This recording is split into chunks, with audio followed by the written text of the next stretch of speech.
Good morning everyone. एक बार फिर से कोशिश करते हैं। गुड मॉर्निंग बच्चों। जो लाइव टेलीकास्ट में बच्चे हमारे साथ जुड़ चुके हैं, क्या वो मेरी आवाज सुन पा रहे हैं? अगर सुन पा रहे हैं तो मुझे चैट बॉक्स में जल्दी से इंडिकेट करें ताकि हम आज के सेशन को शुरू कर सकें।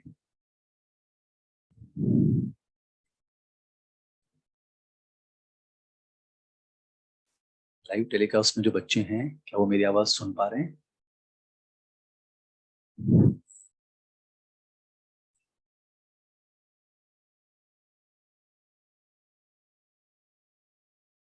चलिए ना।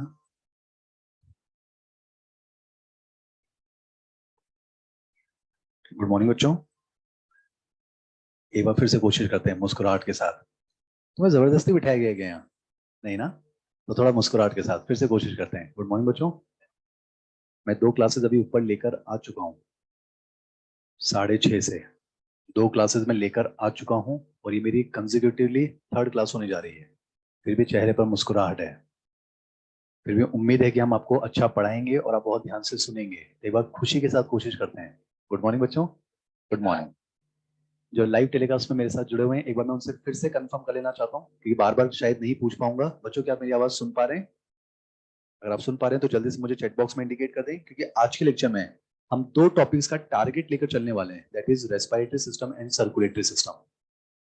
टारगेट लेकर चल रहे हैं। आई एम नॉट श्योर कि टारगेट अचीव होगा या नहीं होगा, वो एक अलग बात है।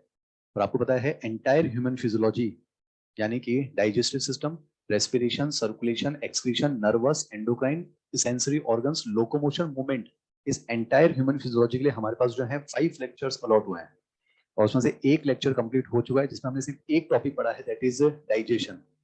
तो समय आपके पास बहुत कम है, मैं फिर से दोहरा रहा हूँ ना। तो हमारी सोच ये है कि आज के लेक्चर में हम जो है 2 टॉपिक्स को कंप्लीट कर लेना चाहते हैं। हम कंप्लीट कर पाएंगे कि बच्चों? कोशिश करते हैं ना। मैं उन चीजों पर ज्यादा एम्फेसिस करना चाहूंगा जो लाइव टेलीकास्ट में है, हमारे साथ कनेक्टेड रहेंगे। मैं उन चीजों पर ज्यादा एम्फेसिस करूंगा जो इंपॉर्टेंट है, जहां से आपकी नीट में क्वेश्चंस आने की पॉसिबिलिटी ज्यादा होती है, या फिर वो कुछ स्टेटमेंट जिनको हम प्रॉपर्ली या तो नहीं समझ पाते हैं या फिर हमको जल्दबाजी में अवॉइड कर देते हैं। तो हमारी सोच ये है कि आज हम 2 चैप्टर्स कंप्लीट कर लेना चाहते हैं ताकि 5 लेक्चर्स के अंदर हम एंटायर ह्यूमन फिजियोलॉजी को इंक्लूड कर सकें। तो आज के लेक्चर की शुरुआत करने जा रहा हूँ, ध्यान सुनेंगे ना। गुड मॉर्निंग बच्चों। आराम से ना, थोड़ा अलर्ट होकर बैठ जाएं, बहुत आराम से ना। जरूरत के हिसाब से मैं इसको जूम कर दूंगा। जो लाइव टेलीकास्ट में हमारे साथ जुड़े हुए हैं उन बच्चों से मैं कहना चाहूंगा कि आप एनसीईआरटी को अपने सामने जरूर रखें, क्योंकि हो सकता है कि तुम्हें तो फिर भी ठीक ठाक दिख रहा होगा, तो जो लाइव टेलीकास्ट में हो सकता है उनको ब्लड दिख रहा हो, तो आप अपनी एनसीईआरटी को जरूर साथ में रखें। चलिए शुरू करते हैं ना। हम पहला चैप्टर ह्यूमन फिजियोलॉजी का पिछली क्लास में कंप्लीट कर चुके हैं, that is digestion and absorption. तो आपकी एनसीईआरटी के सीक्वेंस को फॉलो करते हुए जो नेक्स्ट चैप्टर हम पढ़ने जा रहे हैं, जिसे हम प्यार से नाम देते हैं रेस्पिरेटरी सिस्टम, पर एनसीईआरटी का वर्ड है breathing and exchange of gases. समय कम है और मैं आपको समझाता कि आखिर इस चैप्टर का नाम ऐसा क्यों है ना। पर सबसे पहले जो है मैं आपको वो समझाने की कोशिश करता हूँ जहां से डाउट शुरू होता है। एक इंपॉर्टेंट सवाल, आप लोग पढ़ने के मूड में हैं? शुरू करते हैं बच्चों ना। मेरे दिन की तीसरी क्लास है और बहुत पॉजिटिव सोच के साथ मैं आपके साथ जुड़ने जा रहा हूँ, तो यहाँ पर हम सिर्फ एनसीईआरटी को लेकर बातें करेंगे। बाकी और कोई डाउट्स हो आप मुझसे एडिशनली बाहर पूछ सकते हैं। मैं फिर से दोहरा रहा हूँ ना, मैं बाहर भी बैठ जाऊंगा और मैं एसआरजी लाइब्रेरी में जरूर मिलता हूँ। जैसे आज का शाम का जो मेरा एसआरजी लाइब्रेरी का टाइमिंग है, वो टाइमिंग रहेगा 4 to 7, यानी आज शाम को जो है मैं 3 घंटे जो है एसआरजी लाइब्रेरी में इवनिंग में जरूर मिलूंगा। तो अगर आपको फिर भी लगता है कि कोई डाउट्स अगर रह गए हैं रिगार्डिंग ह्यूमन फिजियोलॉजी या कोई और टॉपिक जो हम पढ़ सकते हैं ना, तो आप मेरे पास जरूर आ सकते हैं। चलिए इसी सोच के साथ आपके साथ जुड़ने जा रहा हूँ। शुरू करता हूँ chapter number 17, that is breathing and exchange of gases. अब यहाँ पर एक शब्द आया बच्चों, ब्रीदिंग। तो पहली बात तो पहला जो पैराग्राफ एनसीईआरटी का है उसमें एनसीईआरटी ने क्या लिखा है, breathing is commonly known as respiration. मैं उन पॉइंट्स पर फोकस करूंगा जहां पर हम गलती कर सकते हैं। बाकी एनसीईआरटी पढ़ चुके हैं, आप पढ़ चुके हैं ना बच्चों? बहुत आराम से पढ़ेंगे। टारगेट ये है 2 चैप्टर कंप्लीट करना चाहते हैं, जितना होगा उतना कर लेंगे। नेक्स्ट क्लास में वहीं से कंटिन्यू करेंगे ना। चलिए शुरू करते हैं, सुने। एनसीईआरटी ने इस चैप्टर में पहले पैराग्राफ में क्या लिखा है कि breathing is commonly known as respiration, यानी इसको पढ़कर ये समझ में आता है कि ब्रीदिंग को ही हम रेस्पिरेशन कहते हैं। पर ये बात सही नहीं है। एक्चुअली में क्या होता है, breathing is the part of respiration, breathing is not respiration. Breathing is the part of respiration, या फिर मैं कहना चाहूंगा breathing is the first step of respiration.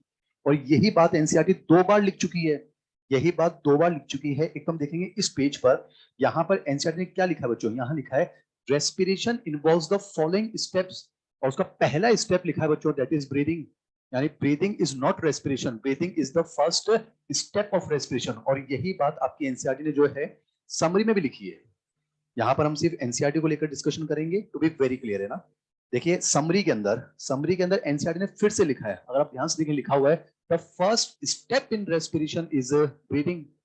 यानी शुरुआत में मैं फिर कह रहा हूं हम सिर्फ उन पॉइंट्स को फोकस करेंगे जो जल्दबाजी में छूट जाते हैं या जो कंफ्यूजन क्रिएट करते हैं, बाकी एंटायर चैप्टर आपको पता होगा, ध्यान सुने ना। तो एनसीईआरटी ने बच्चों इस चैप्टर के पहले पैराग्राफ में क्या लिख दिया, उसने लिखा breathing is commonly known as respiration, और ये स्टेटमेंट पूरी तरह से सही नहीं माना जाएगा, क्योंकि बाद में दो जगह उसने क्या लिखा है, breathing is not respiration, breathing is the first step of respiration. अब क्या होता है मैं आपको थोड़ा समझाने की कोशिश कर रहा हूं, ध्यान सुनो ना। एनसीईआरटी से अलग चलकर समझाने की कोशिश कर रहा हूं, पर एनसीईआरटी जस्टिफाई होगी, ध्यान सुने समझे।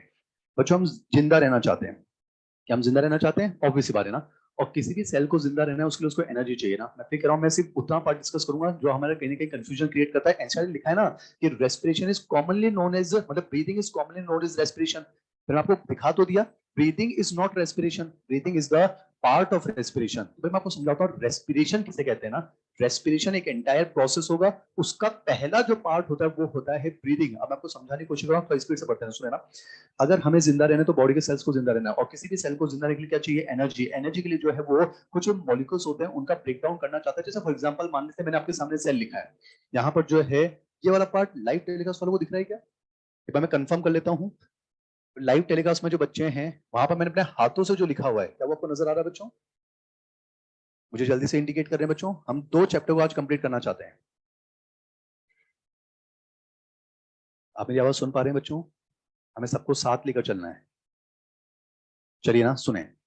बस एनसीईआरटी के उस स्टेटमेंट को समझाने की कोशिश कर रहा हूं, क्योंकि एनसीईआरटी ने क्या लिखा है, breathing is commonly known as respiration, पर ये स्टेटमेंट पूरी तरह से सही नहीं है, क्योंकि बाद में दो जगह एनसीईआरटी लिख चुकी है breathing is not respiration, breathing is the first step of respiration. यानी मैं आपको पूरा रेस्पिरेशन प्रोसेस समझा रहा हूं, और ब्रीथिंग देखना उसका पहला पार्ट होगा। एनसीईआरटी समझाने की कोशिश कर रहा हूं, सामने ना।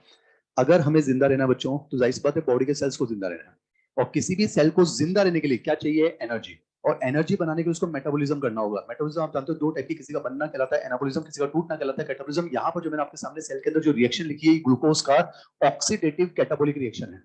आप देख पा रहे हैं ग्लूकोज का ऑक्सीडेशन हो रहा है, ग्लूकोज का ब्रेकडाउन हो रहा है, और कुछ रिजल्टेंट प्रोडक्ट्स बन रहे हैं जैसे कि कार्बन डाइऑक्साइड, वाटर और एनर्जी। यानी समझो अगर हमें जिंदा रहना है तो सेल को जिंदा रहना है, और किसी भी सेल को जिंदा रहने के लिए क्या चाहिए, एनर्जी। एनर्जी बनाने के लिए उसको ये कैटाबॉलिक रिएक्शन करनी होगी, और इस रिएक्शन में उसको दो चीजें चाहिए, एक तो ग्लूकोज और एक ऑक्सीजन।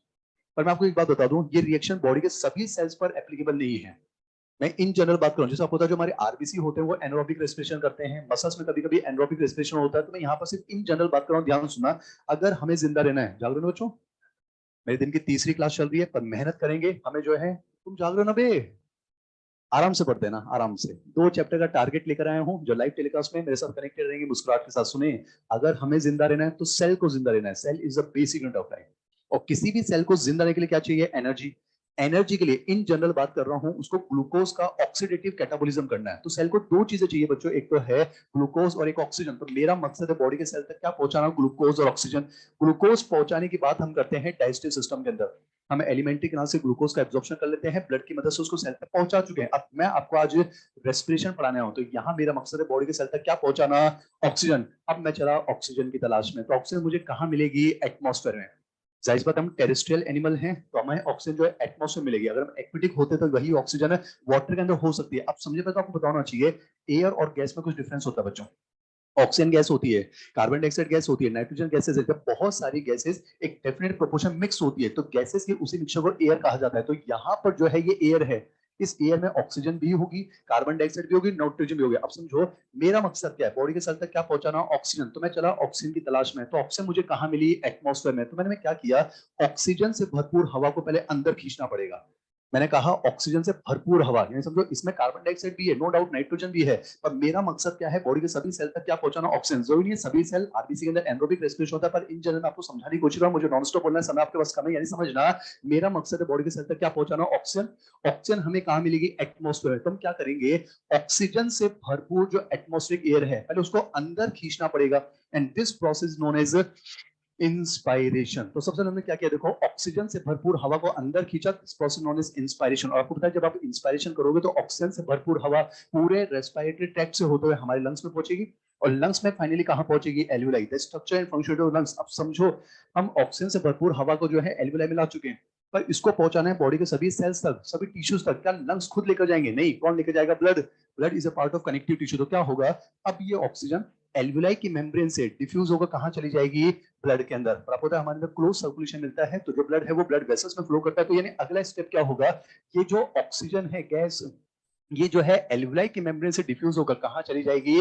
ब्लड के अंदर। फिर ब्लड क्या करेगा? उस ऑक्सीजन का ट्रांसपोर्टेशन करेगा। ब्लड जो है ऑक्सीजन को ट्रांसपोर्ट करके एल्वुलाई से लेकर कहां जाएगा? टिश्यू के पास। अब क्या होगा, ये जो ऑक्सीजन है ये ब्लड से डिफ्यूज होकर कहां चली जाएगी? टिश्यू फ्लूइड में। फिर टिश्यू फ्लूइड से कहां चली जाएगी? सेल के पास। तो मुबारक हो जी, सेल तक हम ग्लूकोज पहुंचा चुके हैं, सेल तक ऑक्सीजन पहुंचा चुके हैं। अब ये सेल उस ग्लूकोज का ऑक्सीडेटिव कैटाबॉलिक रिएक्शन करेगा, एनर्जी बनाएगा और खुश रहेगा। पर ध्यान से देखो, इसने जो है एनर्जी तो बना ली, पर इस कैटाबॉलिक रिएक्शन में इसने एक हार्मफुल प्रोडक्ट बनाया है, दैट इज कार्बन डाइऑक्साइड। तो मकसद है इसको भी तो रिमूव करना पड़ेगा। तो क्या होगा, अब ये कार्बन डाइऑक्साइड समझना, ये यहां से निकल के टिश्यू फ्लूइड में आ जाएगी, टिश्यू फ्लूइड से कहां चली जाएगी? ब्लड के अंदर।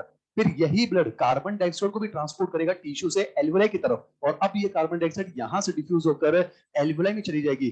जो हवा, हवा मतलब एयर, जो हवा एटमॉस्फेयर में होती है उसे हम कहते हैं एटमॉस्फेरिक एयर, जो हवा एल्वुलाई में होती है उसे हम कहते हैं एल्वुलर एयर। पहले ये एयर ऑक्सीजन रिच थी, पर अब ये alveolar air carbon dioxide rich है। तो हम क्या करेंगे, कार्बन डाइऑक्साइड से भरपूर एल्वुलर एयर को बाहर रिलीज कर देंगे। Now this process known as expiration, and this entire process is known as respiration. यानी what is respiratory system? Respiratory system का मकसद होता है रेस्पिरेशन करवाना।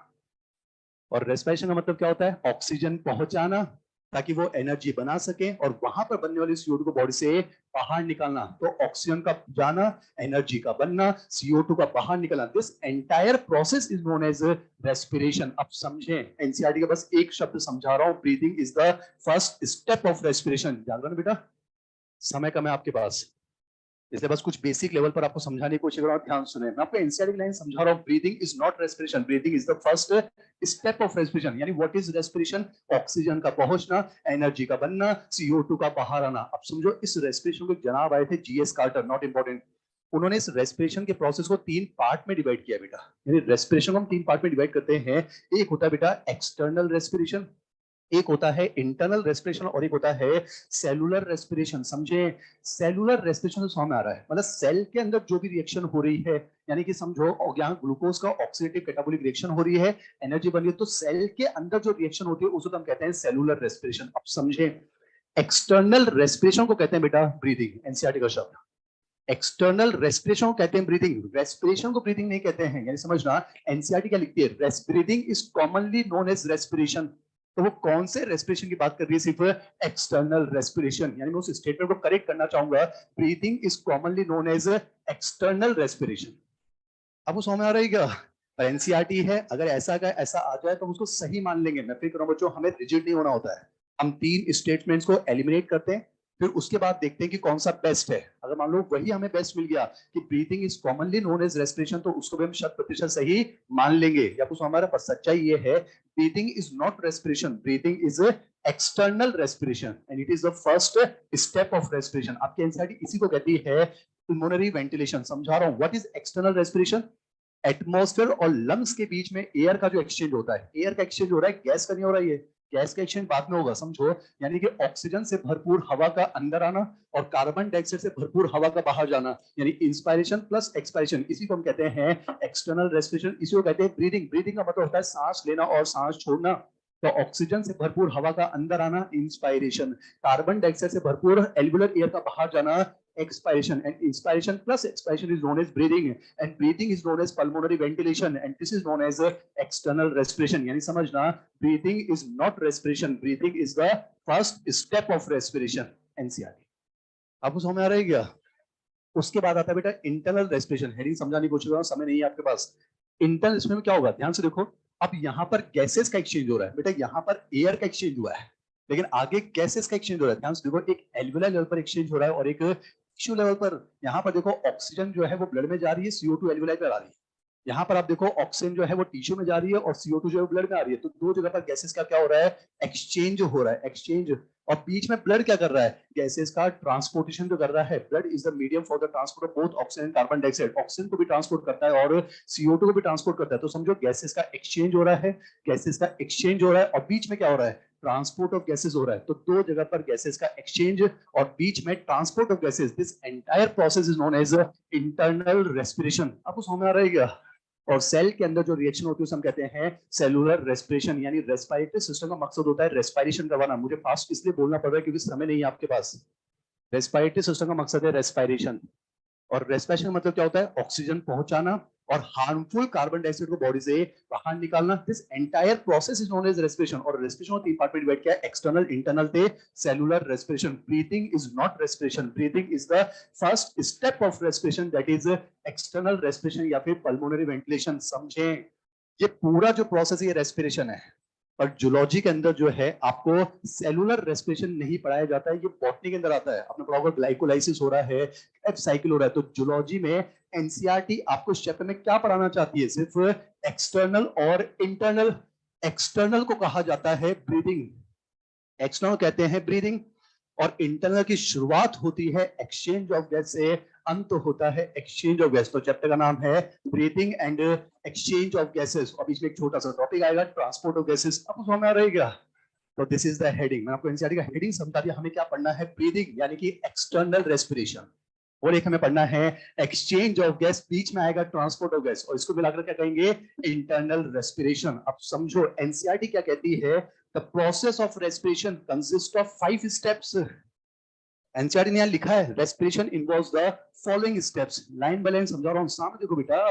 रेस्पिरेशन के अंदर 5 स्टेप है। पहला स्टेप क्या है? ब्रीदिंग या फिर pulmonary ventilation, by which atmospheric air is drawn inside and carbon dioxide rich alveolar air is release outside. पर पहला लिखा हुआ है ब्रीदिंग और pulmonary ventilation by which atmospheric air is drawn in and carbon dioxide rich alveolar is release outside. सामने सामने दूसरा step क्या है? The diffusion of gases across the alveolar membrane. पर लिखा हुआ है diffusion of gases across the alveolar. सामने सामने तीसरा क्या है? Transport of gases by the blood, transport of gases by the blood. अगला क्या है? The diffusion of gases between the blood and tissue. लिखा हुआ है diffusion of gases between the blood and tissue. और लास्ट में क्या है? Cellular respiration. What is cellular respiration? The use of oxygen by cells for catabolic reaction and the resultant release of carbon dioxide. यहाँ लिखा हुआ है the utilization of oxygen by the cell for catabolic reaction and the resultant release of carbon dioxide. यानी कुल मिला के बच्चों respiratory system का मकसद क्या है? रेस्पिरेशन करवाना। रेस्पिरेशन का मतलब क्या होता है? External plus internal plus cellular. तो external respiration is breathing, it is pulmonary ventilation. तो आप समझ, एनसीईआरटी क्या लिखती है? Breathing is commonly known as respiration. यानी वो क्या कहना चाहती है? Breathing is commonly known as external respiration. बाकी सच्चाई पता चल गई, breathing is not respiration, breathing is the first step of respiration. और यहाँ पर लिखा हुआ है ना, respiration involves the following steps of breathing, उसका बस एक पहला स्टेप है। तो यहाँ पर मैंने आपको चैप्टर का हेडिंग समझाया है, और एक शब्द जो हमें परेशान करता है मैंने आपको वो समझाया। आप कहें तो मैं आगे बढ़ूं।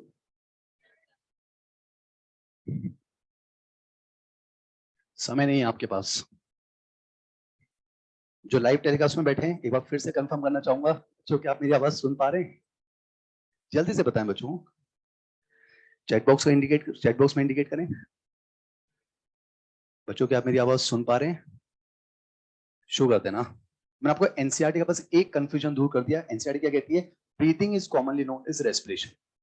ठीक है, मान लेंगे breathing is commonly known as external respiration. यानी सच्चाई तो ये है, breathing is not respiration, breathing is the first step of respiration, that is external respiration, that is pulmonary ventilation. आगे बढ़ते ना, जहां मुझे लगेगा कि कुछ कंफ्यूजन वाली बातें, हम सिर्फ उन पॉइंट्स को कवर कर लेते हैं बच्चों ना, क्योंकि समय कम है, ध्यान सुने ना। अगला हेडिंग एनसीईआरटी लिखती है रेस्पिरेटरी ऑर्गन्स, मतलब वो ऑर्गन्स जो कि गैसेस के एक्सचेंज में हेल्प कर रहे हैं उन्हें हम कहते हैं रेस्पिरेटरी ऑर्गन्स। आपको पता है हमारा जो रेस्पिरेटरी ऑर्गन है वो लंग्स है। जैसे किसी के अंदर क्यूटेनियस रेस्पिरेशन होता है, किसी के अंदर बक्कोफेंजियल रेस्पिरेशन होता है, किसी में गिल्स के थ्रू रेस्पिरेशन होता है जिसको ब्रेंकियल रेस्पिरेशन कहते हैं। तो कुल मिला के ये होता है रेस्पिरेटरी ऑर्गन। इसमें एनसीईआरटी की एक लाइन मुझे आपको समझानी है, बाकी आपको याद करना है। वो है पहली line, mechanisms of breathing. Breathing का मतलब क्या है? एक्सटर्नल रेस्पिरेशन, यानी ऑक्सीजन से भरपूर हवा का अंदर आना और कार्बन डाइऑक्साइड से भरपूर हवा का बाहर जाना, ये तो कहलाता है ब्रीदिंग। तो समझो एनसीईआरटी क्या लिखती है? Mechanisms of breathing very among different groups of animals depending mainly on their habitats and level of organisation. तो ये लाइन समझानी है, बाकी पूरा पैराग्राफ आपको याद करना है। मैं आपको समझाता हूं, कोई भी लिविंग ऑर्गेनिज्म ब्रीदिंग के लिए, या फिर कह दो गैसेस के एक्सचेंज के लिए, या फिर कह दो रेस्पिरेशन के लिए कौन सा मैकेनिज्म यूज करेगा, वो डिपेंड करता है दो चीजों पर, एक तो उसके हैबिटेट पर डिपेंड करता है और उसके लेवल ऑफ ऑर्गेनाइजेशन। जिसमें आपको समझाता हूं बच्चों, जैसे हम बात करें सिलेंट्रेटा, निडेरिया, आपको तो निडेरिया के अंदर मिलता है टिश्यू लेवल ऑफ ऑर्गेनाइजेशन, उसमें ऑर्गन्स का फॉर्मेशन ही नहीं हुआ है। अरे आप समझने की कोशिश करो, समझो, मैं आपको अपने एनिमल किंगडम पढ़ाऊंगा बच्चों। जो सिलेंट्रेटा होते हैं यानी निडेरियंस, हाइड्रा वगैरह, उनमें टिश्यू लेवल ऑफ ऑर्गेनाइजेशन है, तो उनमें तो ऑर्गन बने नहीं। और जो उसमें ऑर्गन ही नहीं बने तो उसमें लंग्स से रेस्पिरेशन कैसे हो जाएगा, क्योंकि लंग्स एक ऑर्गन है।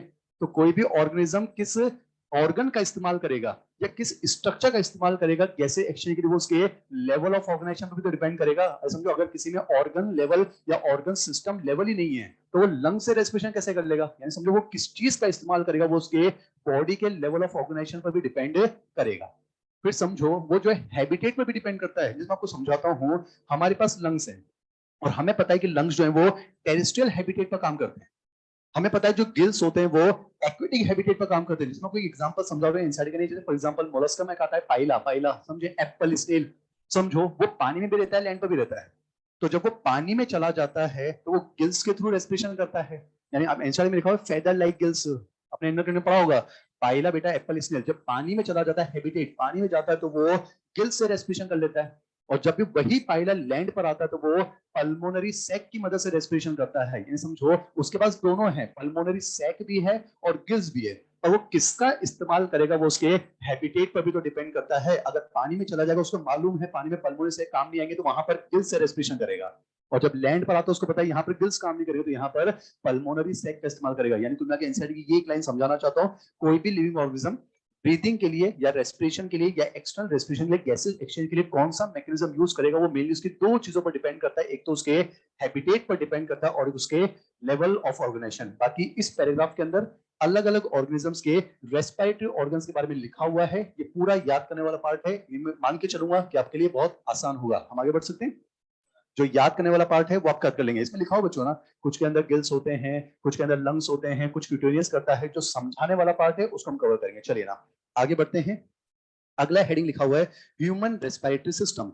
ह्यूमन रेस्पिरेटरी सिस्टम की जो एनाटॉमी है बच्चों, एनाटॉमी जो है मैं मान के चलूंगा आपको पता है, पर यहाँ पर जो एनसीईआरटी के कुछ पॉइंट्स मुझे समझाने हैं वो मैं आपको समझाता हूँ। जैसे कि ना आपको पता होगा, एनसीईआरटी के पॉइंट जरूर याद रखें, जो हमारी ट्रैकिया होती है, ट्रैकिया, बेटा मैं थोड़ा शुरुआत से शुरू नहीं करूंगा, एनसीईआरटी को लेकर जस्टिफाई करते हैं। जो ट्रैकिया होती है वो फिफ्थ थोरेसिक वर्टिब्री के लेवल पर आकर, आपको बताओगे इधर थोरेसिक वर्टिब्री है, तो एनसीईआरटी का पॉइंट है जो ट्रैकिया है, या तो कह दो हमारी जो है थोरेसिक कैविटी के बिल्कुल बीचों बीच, यहां से लेकर डायफ्राम तक ये होगी थोरेसिक कैविटी। तो ट्रैकिया जो है वो गर्दन से होते हुए थोरेसिक कैविटी के बिल्कुल बीचों बीच आती है। तो एनसीईआरटी लिखती है at the mid of thoracic cavity या at the level of fifth thoracic vertebrae. और वो दो ब्रांचेस में डिवाइड होती है, इनको प्राइमरी ब्रोंकस कहा जाता है। तो हमें ये जरूर याद रखना है कि trachea divides eight the level of which vertebrae, कौन सा जाएगा, फिफ्थ थोरेसिक वर्टिब्री या फिर at the middle point of thoracic cavity. अब समझे ना, मैं एनसीईआरटी का पॉइंट जस्टिफाई करने जा रहा हूं, प्लीज ध्यान सुने ना।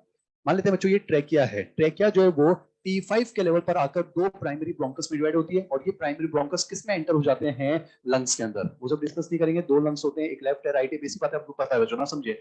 फिर यही प्राइमरी ब्रोंकाई आगे चलकर डिवाइड होता है सेकेंडरी ब्रोंकाई, फिर बनते हैं टर्शरी ब्रोंकाई, फिर बनते हैं ब्रोंक्यूल्स। बेटा हम ब्रोंकाई से ब्रोंक्यूल्स पर आ गए, क्यों, क्योंकि डायमीटर लगातार कम होता जाएगा। जैसे आर्टरी से हम आर्टीरियोल्स पर आ जाते हैं तो वहां डायमीटर कम होता है ना, तो ब्रोंकाई से अब हम ब्रोंक्यूल्स पर आ चुके हैं। मैं एनसीईआरटी का पॉइंट जस्टिफाई कर रहा हूं, ध्यान सुना। यानी कि सबसे पहले ट्रैकिया जो है वो फिफ्थ थोरेसिक वर्टिब्री के लेवल पर आकर दो प्राइमरी ब्रोंकस में डिवाइड होती है। प्राइमरी ब्रोंकस एंटर हो जाते हैं लंग्स के अंदर और ये फर्दर डिवाइड होते रहते हैं। तो एनसीईआरटी लिखती है the branching network of the bronchi, the branching network of the bronchi लिखा हुआ है, the branching network of the bronchi. यानी लंग्स बना हुआ किसका है, जो ब्रोंकाई है उन्हीं का जो जाल है। यानी ब्रोंकाई का जो ब्रांचिंग नेटवर्क है, अब उसमें क्या क्या आएगा, उसमें जो है बाकी के ब्रोंकाई आएंगे, उसमें ब्रोंक्यूल्स आएंगे और लास्ट में एल्विलाई आएंगे। तो यही तो लंग्स बनाते हैं। तो एनसीईआरटी की लाइन है the branching network of bronchi.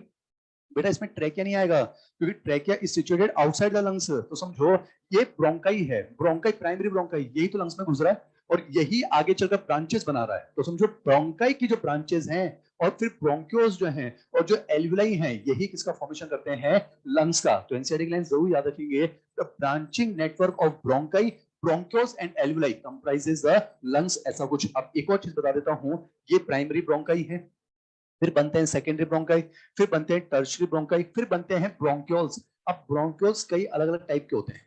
तो जो पहले वाले ब्रोंक्योस होंगे उन्हें एनसीईआरटी नाम देती है इनिशियल ब्रोंक्योस। आपके मॉडल में इसके लिए वर्ड लिखा हुआ है टोटल पल्मोनरी ब्रोंक्योस। फिलहाल बस इतना याद रखें, वापस पूरा बेटा, जहां से ब्रोंक्योस की शुरुआत हुई है, जो शुरुआती ब्रोंक्योस है उनको हम कह देंगे इनिशियल ब्रोंक्योस। और जब ब्रोंक्योस टर्मिनेट होंगे तो इन्हें कहा जाएगा टर्मिनल ब्रोंक्योस। तो समझना, अब आपको पता है ट्रैकिया में मिलती हैं सी शेप्ड कार्टिलेजिनस रिंग्स। इनका मकसद होता है ट्रैकिया को कोलैप्स होने से बचाना। तो ये कहां कहां मिलती हैं?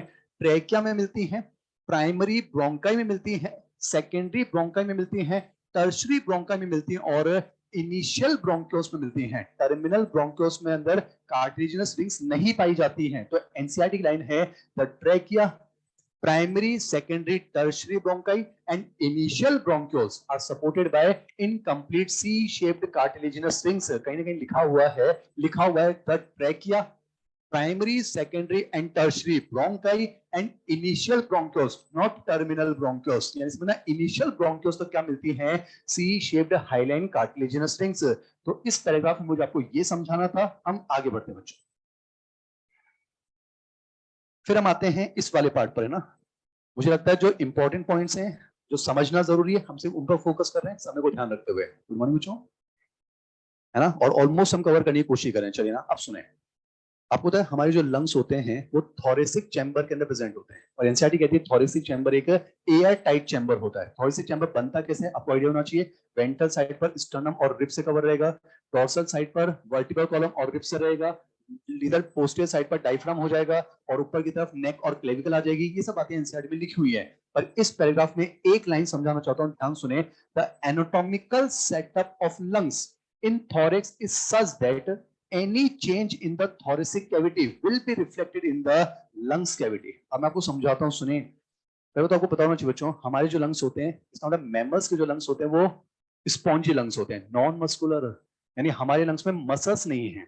और जब मसल्स नहीं है तो वो सेल्फ कॉन्ट्रेक्शन और सेल्फ रिलैक्सेशन की प्रॉपर्टी नहीं रखते। यानी हमारे जो लंग्स हैं वो चाहकर खुद से कॉन्ट्रैक्ट और रिलैक्स नहीं हो सकते। तो वो खुद अपने वॉल्यूम में चेंज नहीं ला सकते। पहले तो लंग्स का वॉल्यूम यानी कि पल्मोनरी वॉल्यूम, प्लीज समझे बच्चों।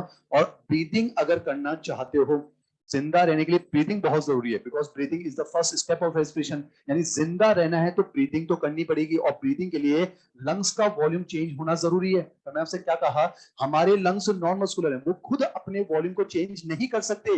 अब जिंदा रहना है तो ब्रीदिंग करनी पड़ेगी, ब्रीदिंग करनी तो लंग्स के वॉल्यूम को चेंज करना पड़ेगा। अब जब वो खुद अपने वॉल्यूम को चेंज नहीं कर सकते तो हमने अपने लंग्स को कहां रखा? थोरेसिक कैविटी में।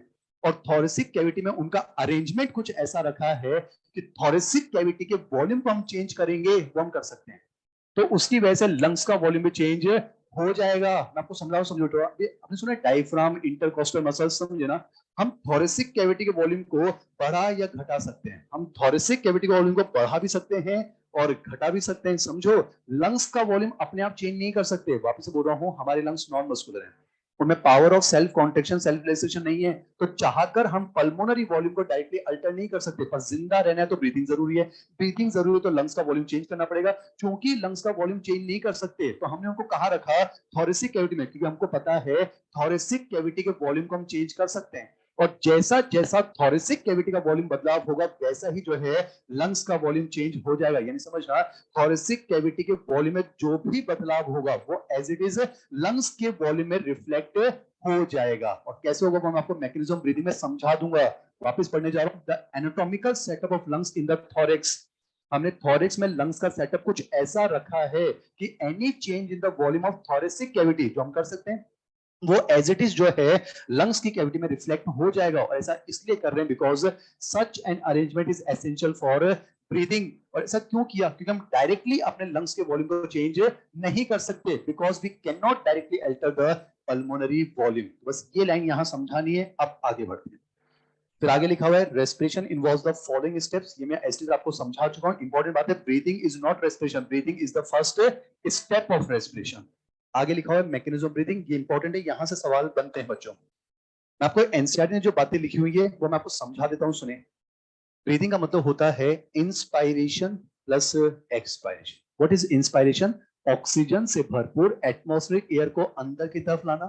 What is expiration? Carbon dioxide से भरपूर एल्वियुलर एयर को बाहर निकालना। यानी ब्रीथिंग का मतलब होता है इंस्पायरेशन प्लस एक्सपायरेशन।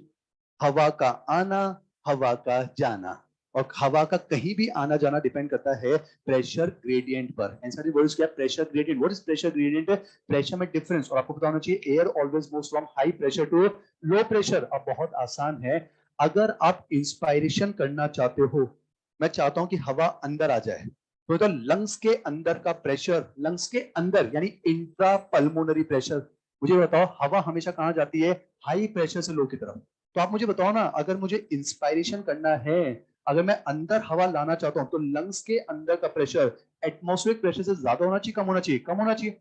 अरे इसको आप कम कर लो ना, और यहाँ का प्रेशर कम हो जाएगा, तो हवा खुद ब खुद बाहर से अंदर आ जाएगी। यानी अगर हमको इंस्पायरेशन करना है, मेरे काम के लिए इंपॉर्टेंट है, अगर इंस्पायरेशन करना है तो intra pulmonary pressure should be less than the atmospheric pressure, यानी एटमॉस्फेरिक प्रेशर की तुलना में अंदर का प्रेशर कम होना चाहिए, यानी कि नेगेटिव प्रेशर होना चाहिए। इसलिए हमारी ब्रीदिंग को कहा जाता है negative pressure breathing. On the other hand, अगर आप एक्सपायरेशन करना चाहते हो, तो जाहिर सी बात है लंग्स के अंदर का प्रेशर ज्यादा होना चाहिए। अंदर का प्रेशर ज्यादा कर दोगे तो हवा खुद ब खुद हाई से लो की तरफ चली जाएगी। तो एनसीईआरटी आपको ये समझाना चाहती है, ब्रीथिंग का मतलब होता है inspiration plus expiration. What is inspiration? Oxygen से भरपूर एटमॉस्फेरिक एयर को अंदर लाना। What is expiration? Carbon dioxide से भरपूर एल्वुलर एयर को बाहर निकालना। और हवा का आना जाना डिपेंड करता है प्रेशर ग्रेडियंट पर, और ये प्रेशर ग्रेडियंट हम कुछ स्पेशलाइज्ड मसल्स की मदद से क्रिएट करते हैं। उसमें दो आती हैं, एक तो है डायफ्राम और एक है इंटरकोस्टल मसल।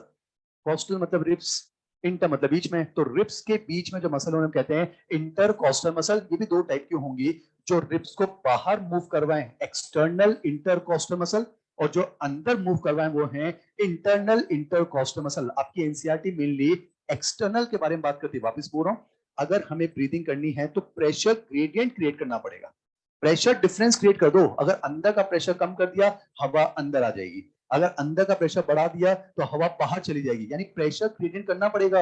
और प्रेशर ग्रेडियंट क्रिएट करने के लिए समझो यहां पर हम कुछ स्पेशलाइज्ड मसल्स का इस्तेमाल करेंगे। यहां पर एंसर लिखा है एक डायफ्राम है और कुछ स्पेशलाइज्ड मसल है। इस जगह में तो ऐसा लिखा हुआ है diaphragm and a specialised set of muscle, external and internal intercostal muscle.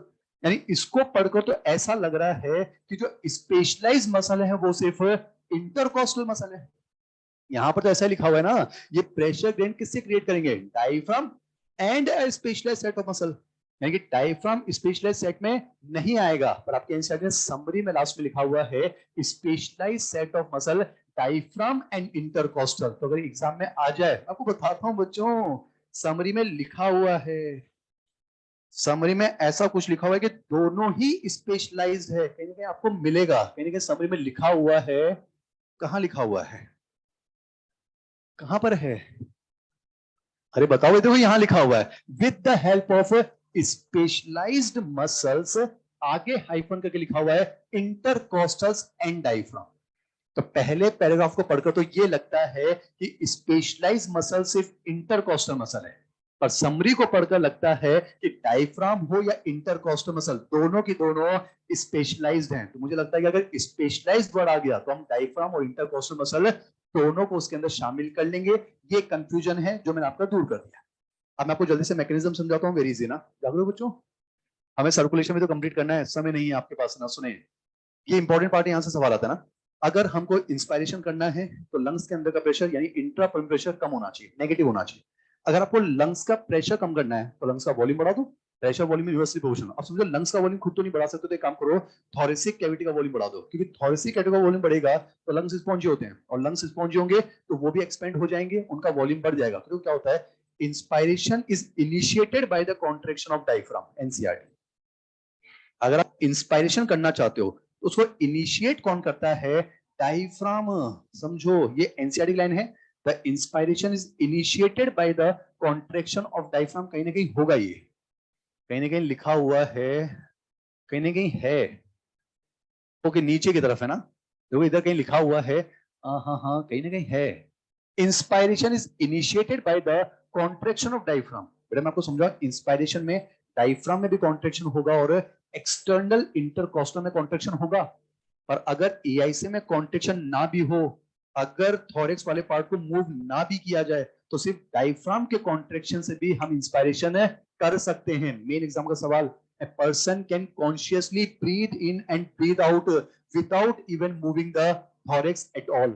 यानी थॉरिक्स वाले पार्ट को मूव किए बिना भी हम इंस्पायरेशन और एक्सपायरेशन कर सकते हैं, किसकी मदद से? डायफ्राम. तो diaphragm is the main muscle of respiration. नहीं समझ? वैसे रेस्पिरेशन ब्रीदिंग की बात कर रहा हूं, डायफ्राम और इंटरकोस्टल मसल दोनों है, पर मेनली किसकी वजह से होता है? डायफ्राम की वजह से होता है. तो इसलिए एनसीईआरटी लिखती है inspiration is initiated by diaphragm. आप समझा तो बहुत आसान. अगर हमको इंस्पायरेशन करना है तो अंदर का प्रेशर कम होना चाहिए, लंग्स का प्रेशर कम करना है तो वॉल्यूम बढ़ा दो. वॉल्यूम बढ़ाने के लिए हम दो तरीके करते हैं. क्या? एक तो डायफ्राम में होता है कॉन्ट्रेक्शन. बेटा आपको पता होगा डायफ्राम में कॉन्ट्रेक्शन होगा तो डायफ्राम फ्लैट हो जाता है, और जब फ्लैट होगा तो थोरेसिक कैविटी का वॉल्यूम बढ़ेगा. तो किधर बढ़ रहा है? एंटीरियर से पोस्टीरियर या पोस्टीरियर से एंटीरियर? एंटीरियर से पोस्टीरियर. तो एनसीईआरटी की लाइन है जब डायफ्राम में कॉन्ट्रेक्शन होगा तो वॉल्यूम है एंटीरो पोस्टीरियर एक्सिस में बढ़ता है, और जब ईआईसीएम में कॉन्ट्रेक्शन होता है तो रिब्स और स्टर्नम बाहर की तरफ निकलते हैं, तो वॉल्यूम किधर बढ़ता है? Torso ventral axis. कुल मिलाकर थोरेसिक कैविटी का वॉल्यूम बढ़ गया. जब थोरेसिक कैविटी का वॉल्यूम बढ़ेगा तो लंग्स स्पॉन्जी हैं, वो एक्सपेंड हो जाते हैं, तो लंग्स का वॉल्यूम बढ़ जाता है. लंग्स का वॉल्यूम बढ़ता है तो लंग्स का प्रेशर कम हो जाता है, और लंग्स का प्रेशर जैसे एटमॉस्फेयर कम होता है हवा खुद ब खुद अंदर आ जाती है, नोन एज इंस्पायरेशन. यानी वापस बोल रहा हूं, अगर हमको इंस्पायरेशन करना है तो डायफ्राम और एक्सटर्नल इंटरकोस्टल मसल में कॉन्ट्रेक्शन होगा. डायफ्राम में कॉन्ट्रेक्शन वो फ्लैट होता है, थोरेसिक कैविटी का वॉल्यूम बढ़ता है एंटीरियर से पोस्टीरियर की तरफ, और जब ईआईसी में कॉन्ट्रेक्शन होता है तो रिब्स और स्टर्नम लिफ्ट होते हैं. एनसीईआरटी का वर्ड है ऊपर की तरफ आते हैं, तो वॉल्यूम बढ़ता है डोर्सल से वेंट्रल. तो कुल मिला के डायफ्राम में कॉन्ट्रेक्शन तो एंटीरियर से पोस्टीरियर, और जब ईआईसी में कॉन्ट्रेक्शन तो डोर्सल से वेंट्रल. कुल मिला के थोरेसिक कैविटी का वॉल्यूम बढ़ जाता है, और जब थोरेसिक कैविटी का वॉल्यूम बढ़ेगा तो लंग्स का वॉल्यूम बढ़ेगा. लंग्स का वॉल्यूम बढ़ेगा तो लंग्स का प्रेशर कम होगा, और प्रेशर जैसे कम होता है हवा खुद ब खुद बाहर से अंदर आ जाती है, यानी कि इंस्पायरेशन. जब हमको एक्सपायरेशन करना है जस्ट उल्टा, जिन मसल में कॉन्ट्रेक्शन किया है उनमें रिलैक्सेशन कर दो. डायफ्राम में रिलैक्सेशन होगा फिर से डोमिशिप हो जाएगा. ईआईसी में रिलैक्सेशन होगा तो स्टर्नम और रिब्स वापस अपनी जगह चले जाएंगे. थोरेसिक कैविटी का वॉल्यूम कम हो जाएगा तो लंग्स का वॉल्यूम कम हो जाएगा. लंग्स का वॉल्यूम कम होगा तो प्रेशर बढ़ जाएगा, और जैसे प्रेशर बाहर से ज्यादा होगा हवा खुद ब खुद बाहर चली जाएगी. तो this is the mechanism of normal breathing. और आपकी एनसीईआरटी ये भी लिखती है कभी कभी जो है हम फोर्सफुल ब्रीदिंग, यानी हम अपनी ब्रीथिंग को जो है इसको हम अल्टर भी कर सकते हैं, और उसमें कुछ एडिशनल एब्डोमिनल मसल्स हमारी हेल्प करती है. तो एनसीईआरटी ने फोर्सफुल ब्रीथिंग को नहीं समझा रखा है, तो वो वाला पार्ट हम यहाँ पर डिस्कस नहीं करेंगे, पर एनसीईआरटी में कहीं ना कहीं लिखा हुआ है we have the ability to increase the strength of inspiration expiration. आप दोनों की स्ट्रेंथ बढ़ा सकते हो. हम जो है इंस्पायरेशन ज्यादा भी कर सकते हैं, हम एक्सपायरेशन ज्यादा भी तो कर सकते हैं, यानी इंस्पायरेशन एक्सपायरेशन दोनों की स्ट्रेंथ को बढ़ा सकते हैं, और इसमें कहीं ना कहीं काम आती है कुछ additional muscles in the abdomen. तो यहां पर कंप्लीट हुआ द मैकेनिज्म ऑफ ब्रीदिंग. सबसे important sub topic of this chapter that is respiratory volumes and capacities. छोटा सा टॉपिक है पर यहां से सवाल आने के चांसेस सबसे ज्यादा होते हैं, और शायद आपके इस साल वाली नीट में या उससे पहले वाले में यहां से वाइटल कैपेसिटी की डेफिनेशन पूछी गई थी. तो मैं क्या करना चाह रहा हूं, एनसीईआरटी ने इस टॉपिक में इन सबकी डेफिनेशंस लिखी हुई है, वो सारी डेफिनेशंस मैं आपको एक ग्राफ के माध्यम से समझाने जा रहा हूं. मैं आपको समझा दूं बच्चों. पहली बात तो आपको होता होगा इनको मेजर करने के लिए स्पाइरोमीटर आता है, जो ग्राफ बनाते हैं उसको स्पाइरोग्राम कहते हैं. आपने पढ़ा होगा ईसीजी के अंदर भी. सो हमारा जो ग्राफ बनेगा वो स्पाइरोग्राम है. मैं आपको ग्राफ से समझा रहा हूँ, एक बार फिर से पूछ लेता हूँ, जो लाइव टेलीकास्ट में क्या मेरी आवाज सुन पा रहे हैं? अभी रेस्पिरेशन चल रहा है, हमें सर्कुलेशन भी पढ़ना है, समय नहीं है आपके पास. जो लाइव टेलीकास्ट में क्या मेरी आवाज सुन पा रहे हैं बच्चों? मुझे जल्दी से चैट बॉक्स में इंडिकेट करें, फिर मैं आपको रेस्पिरेटरी वॉल्यूम्स एंड कैपेसिटी एक बार रिवाइज करवा देना चाहता हूँ. क्या आप मेरी आवाज सुन पा रहे हैं? क्या आपके अंदर मेटाबॉलिज्म चल रहा है? बच्चों आप मेरी आवाज सुन पा रहे हैं क्या?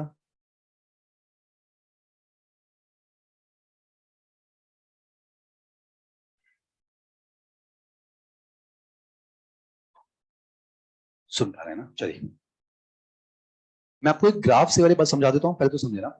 ये ग्राफ जो है एनसीईआरटी का नहीं है, पर एम्स में इससे सवाल आ चुका है, तो मैं आपको एनसीईआरटी की सारी परिभाषा जो भी है इस ग्राफ में समझा दूंगा. सुने, ग्राफ को हम कहेंगे स्पाइरोग्राम. पहली बात तो जब भी हम सांस लेंगे मतलब इंस्पायरेशन करोगे तो हवा लंग्स के अंदर आएगी, तो लंग्स के अंदर एयर का वॉल्यूम बढ़ेगा, कंफर्म. और जब भी बढ़ेगा तो हम ग्राफ को ऊपर लेकर जाएंगे. समझाने की कोशिश कर रहा हूँ, समझना. जब भी आप एक्सपायरेशन करोगे तो जाहिर सी बात है हवा बाहर निकलेगी, तो लंग्स के अंदर एयर का वॉल्यूम कम होगा, तो मैं ग्राफ को नीचे लेकर जाऊंगा. यानी जब भी ग्राफ को ऊपर लेकर जा रहा हूँ वो इंस्पायरेशन को रिप्रेजेंट कर रहा है, जब नीचे लेकर जा रहा हूँ वो एक्सपायरेशन. मैं आपको ग्राफ समझा देता हूँ ताकि एनसीईआरटी की सारी टेबल कंप्लीट हो जाए ना. मैं यहाँ पर इस तरह से पास में दो लाइनें बना रहा हूँ, प्लीज समझना. ये वाला पार्ट तो रिप्रेजेंट करेगा बच्चों टाइडल वॉल्यूम को। अब मैं ऊपर ले जाऊंगा तो मैं इंस्पायरेशन की बात करूंगा, नीचे ले जाऊंगा तो मैं एक्सपायरेशन की बात करूंगा। अब थोड़ा ध्यान समझे, एनसीईआरटी का सबसे इंपॉर्टेंट पार्ट है, यहां से एक सवाल आने की पॉसिबिलिटी बहुत ज्यादा होती है, तो जल्दी से कवर करते हैं, सुने ना। What is tidal volume? The volume of air which is inspired और एक्सपायर्ड ड्यूरिंग नॉर्मल ब्रीथिंग, और उसकी वैल्यू होती है 500 ml। ये वैल्यूज आप चेक कर लेंगे, समझो। मुझे तो ऊपर ले जाऊंगा यानी कि इंस्पायरेशन कर रहा हूं, नीचे ले जाऊंगा यानी एक्सपायरेशन। अब समझने की कोशिश करना, नॉर्मली जो है हम 500 ml इंस्पायर करते हैं, ये भी टाइडल वॉल्यूम है। नॉर्मली हम 500 ml एक्सपायर करते हैं, तो ये भी तो टाइडल वॉल्यूम है। प्लीज समझो, टाइडल वॉल्यूम को दो पार्ट में डिवाइड कर सकता हूं। This is the tidal volume of inspiration, this is the tidal volume of expiration, और दोनों की वैल्यू 500 ml होती है। यानी समझो, नॉर्मली जितनी हवा हम इंस्पायर करते हैं या नॉर्मली जो हम एक्सपायर करते हैं, ये दोनों ही क्या है? Tidal volume. तो चाहे नॉर्मली जो इंस्पायर करो वो भी 500 ml है, नॉर्मली जो एक्सपायर करो वो भी 500 ml है। और यहां पर हम जो भी वॉल्यूम्स की बात करेंगे वो हम पर ब्रीथ की बात कर रहे हैं, हम पर मिनट की बात नहीं करें, पर ब्रीथ। और पर ब्रीथ में जो है 5 सेकंड्स होते हैं, क्योंकि normal inspiration 2 second, normal expiration 3 second. आपको आइडिया होगा, अब समझे ना। वापस बोल रहा हूँ, ऊपर जा रहा हूँ यानी इंस्पायरेशन कर रहा हूँ, नीचे आ रहा हूँ यानी एक्सपायरेशन। तो नॉर्मली कितनी हवा इंस्पायर करते हैं वो भी टाइडल वॉल्यूम है, नॉर्मली कितनी एक्सपायर करते हैं वो भी टाइडल वॉल्यूम है, नॉर्मली जो इंस्पायर करते हैं वो भी टाइडल वॉल्यूम है, नॉर्मली जो एक्सपायर करते हैं वो भी टाइडल वॉल्यूम है। अब समझो, नॉर्मली जो इंस्पायर करते हैं वो तो कर लिया ये वाला, पर उसके अलावा जो इंस्पायर कर सकते हो that is inspiratory is a volume. बेटा नॉर्मली हम ये इंस्पायर करते हैं, ये तो हो गया टीवी, पर उसके अलावा जो फोर्सफुली आप इंस्पायर कर सकते हो वो है आईआरवी। तो टोटल जो इंस्पायर कर सकते हो वो है इंस्पायरेटरी कैपेसिटी। नॉर्मली ये इंस्पायर करते हो, उसके अलावा ये इंस्पायर कर सकते हो, तो टोटल कितना इंस्पायर कर सकते हो? TV plus IRV IC, inspiratory capacity. अब समझो, समझो यहां से शुरू करता हूं। नॉर्मली ये एक्सपायर करते हैं, उसके अलावा जो एक्सपायर कर सकते हो वो क्या कहलाएगा? ERV, expiratory volume. आपको समझ में आ रही है क्या? नॉर्मली जो इंस्पायर करता है वो टाइडल वॉल्यूम, उसके अलावा जो इंस्पायर कर सकते हो फोर्सफुली वो आईआरवी। नॉर्मली जो एक्सपायर करते हैं वो टीवी, उसके अलावा जो एक्सपायर कर सकते हैं वो है ईआरवी। तो टोटल जो एक्सपायर कर सकते हो expiratory capacity TV plus ERV, तो TV plus IRV is IC and TV plus ERV is EC. अब समझो, समझना, मुझे तो नॉर्मली हम ये एक्सपायर करते हैं, उसके अलावा ये एक्सपायर कर सकते हो। अब समझो, इसके नीचे आप जा नहीं सकते, मतलब जितना एक्सपायर करना है कर दो, आप इसके नीचे ग्राफ नहीं ले जा सकते। जितना एक्सपायर कर सकते हो कर दो, उसके बावजूद भी लंग्स में कुछ बच जाता है, उसे हम कहते हैं RV, residual volume. The volume of air which remains inside the lungs even after the most forceful expiration. ऐसे मैंने पूछा, ऐसा कभी नहीं होगा कि आप दम लगाकर सांस छोड़ दो और लंग्स कोलैप्स हो जाएं, ऐसा कभी नहीं होगा, क्योंकि लंग्स में कुछ ना कुछ हवा तो बची जाती है, उसे हम कहते हैं रेजिडुअल वॉल्यूम। और रेजिडुअल वॉल्यूम कभी लंग से बाहर आती नहीं है, तो ये स्पायरोमीटर से नहीं गुजरेगी। तो रेजिडुअल वॉल्यूम को स्पायरोमीटर की मदद से मेजर नहीं किया जा सकता है। अब समझो, समझना, मुझे तो नॉर्मली जो है हम ये एक्सपायर करते हैं, उसके अलावा ये एक्सपायर कर सकते हैं, तो जितना एक्सपायर कर सकते हो कर दो, उसके बावजूद भी बचेगा, वो कहलाएगा रेजिडुअल वॉल्यूम। अब एक वर्ड आता है फंक्शनल रेजिडुअल वॉल्यूम, समझाने की कोशिश करूं, फंक्शनल रेजिडुअल कैपेसिटी, ऐसा कुछ वर्ड है वो समझाने की कोशिश करूं, वो है फंक्शनल रेजिडुअल कैपेसिटी। इसका मतलब ये हुआ the volume of air which remains inside the lungs after normal expiration। इसको ध्यान से देखो क्या लिखा हुआ है, वॉल्यूम ऑफ एयर, यहां लिखा हुआ है volume of air that will remain in the lungs after normal expiration. मुझे कहा the volume of air which remains inside lung after forceful expiration, वो तो रेजिडुअल वॉल्यूम है। फोर्सफुल एक्सपायरेशन के बाद जो बचता है वो तो रेजिडुअल वॉल्यूम है, पर नॉर्मल के बाद जो बचेगा वो तो नॉर्मल मतलब टीवी निकाल दो बस, समझ रहा। अभी हम ईआरबी भी तो निकाल सकते हैं, वो तो निकाल सकते हो, निकालना नहीं है। तो नॉर्मली एक्सपायर कर दिया, उसके बाद जो बचता है तो क्या बच गया? ईआरवी बच गया, और क्या बच गया? आरवी। तो ERV plus RV is functional residual capacity. अगला सुनना, वाइटल कैपेसिटी, ये शायद इसी साल नीट का सवाल था या फिर पिछले साल था, एग्जैक्टली हम बाद में चेक कर लेंगे। समझो व्हाट इज वाइटल कैपेसिटी ना, सुने। एनसीईआरटी ने एक परिभाषा लिखी है, the maximum volume of air a person can breathe in after a force expiration. यानी जितना एक्सपायरेशन कर सकते हो कर दो। तो मुझे तो जितना एक्सपायरेशन कर सकते हो कर दो, तो इस ग्राफ में कहां पहुंचेगा? यहां पर। अरे जितना एक्सपायर कर सकते हो कर दो, उसके नीचे तो जा ही नहीं सकता, तो जितना फोर्सफुल एक्सपायरेशन कर सकते हो कर दो, फोर्स एक्सपायरेशन कर दिया ना, तो यहां पर आ गए। अब उसके बाद जितना इंस्पायर कर सकते हो वो है वाइटल कैपेसिटी।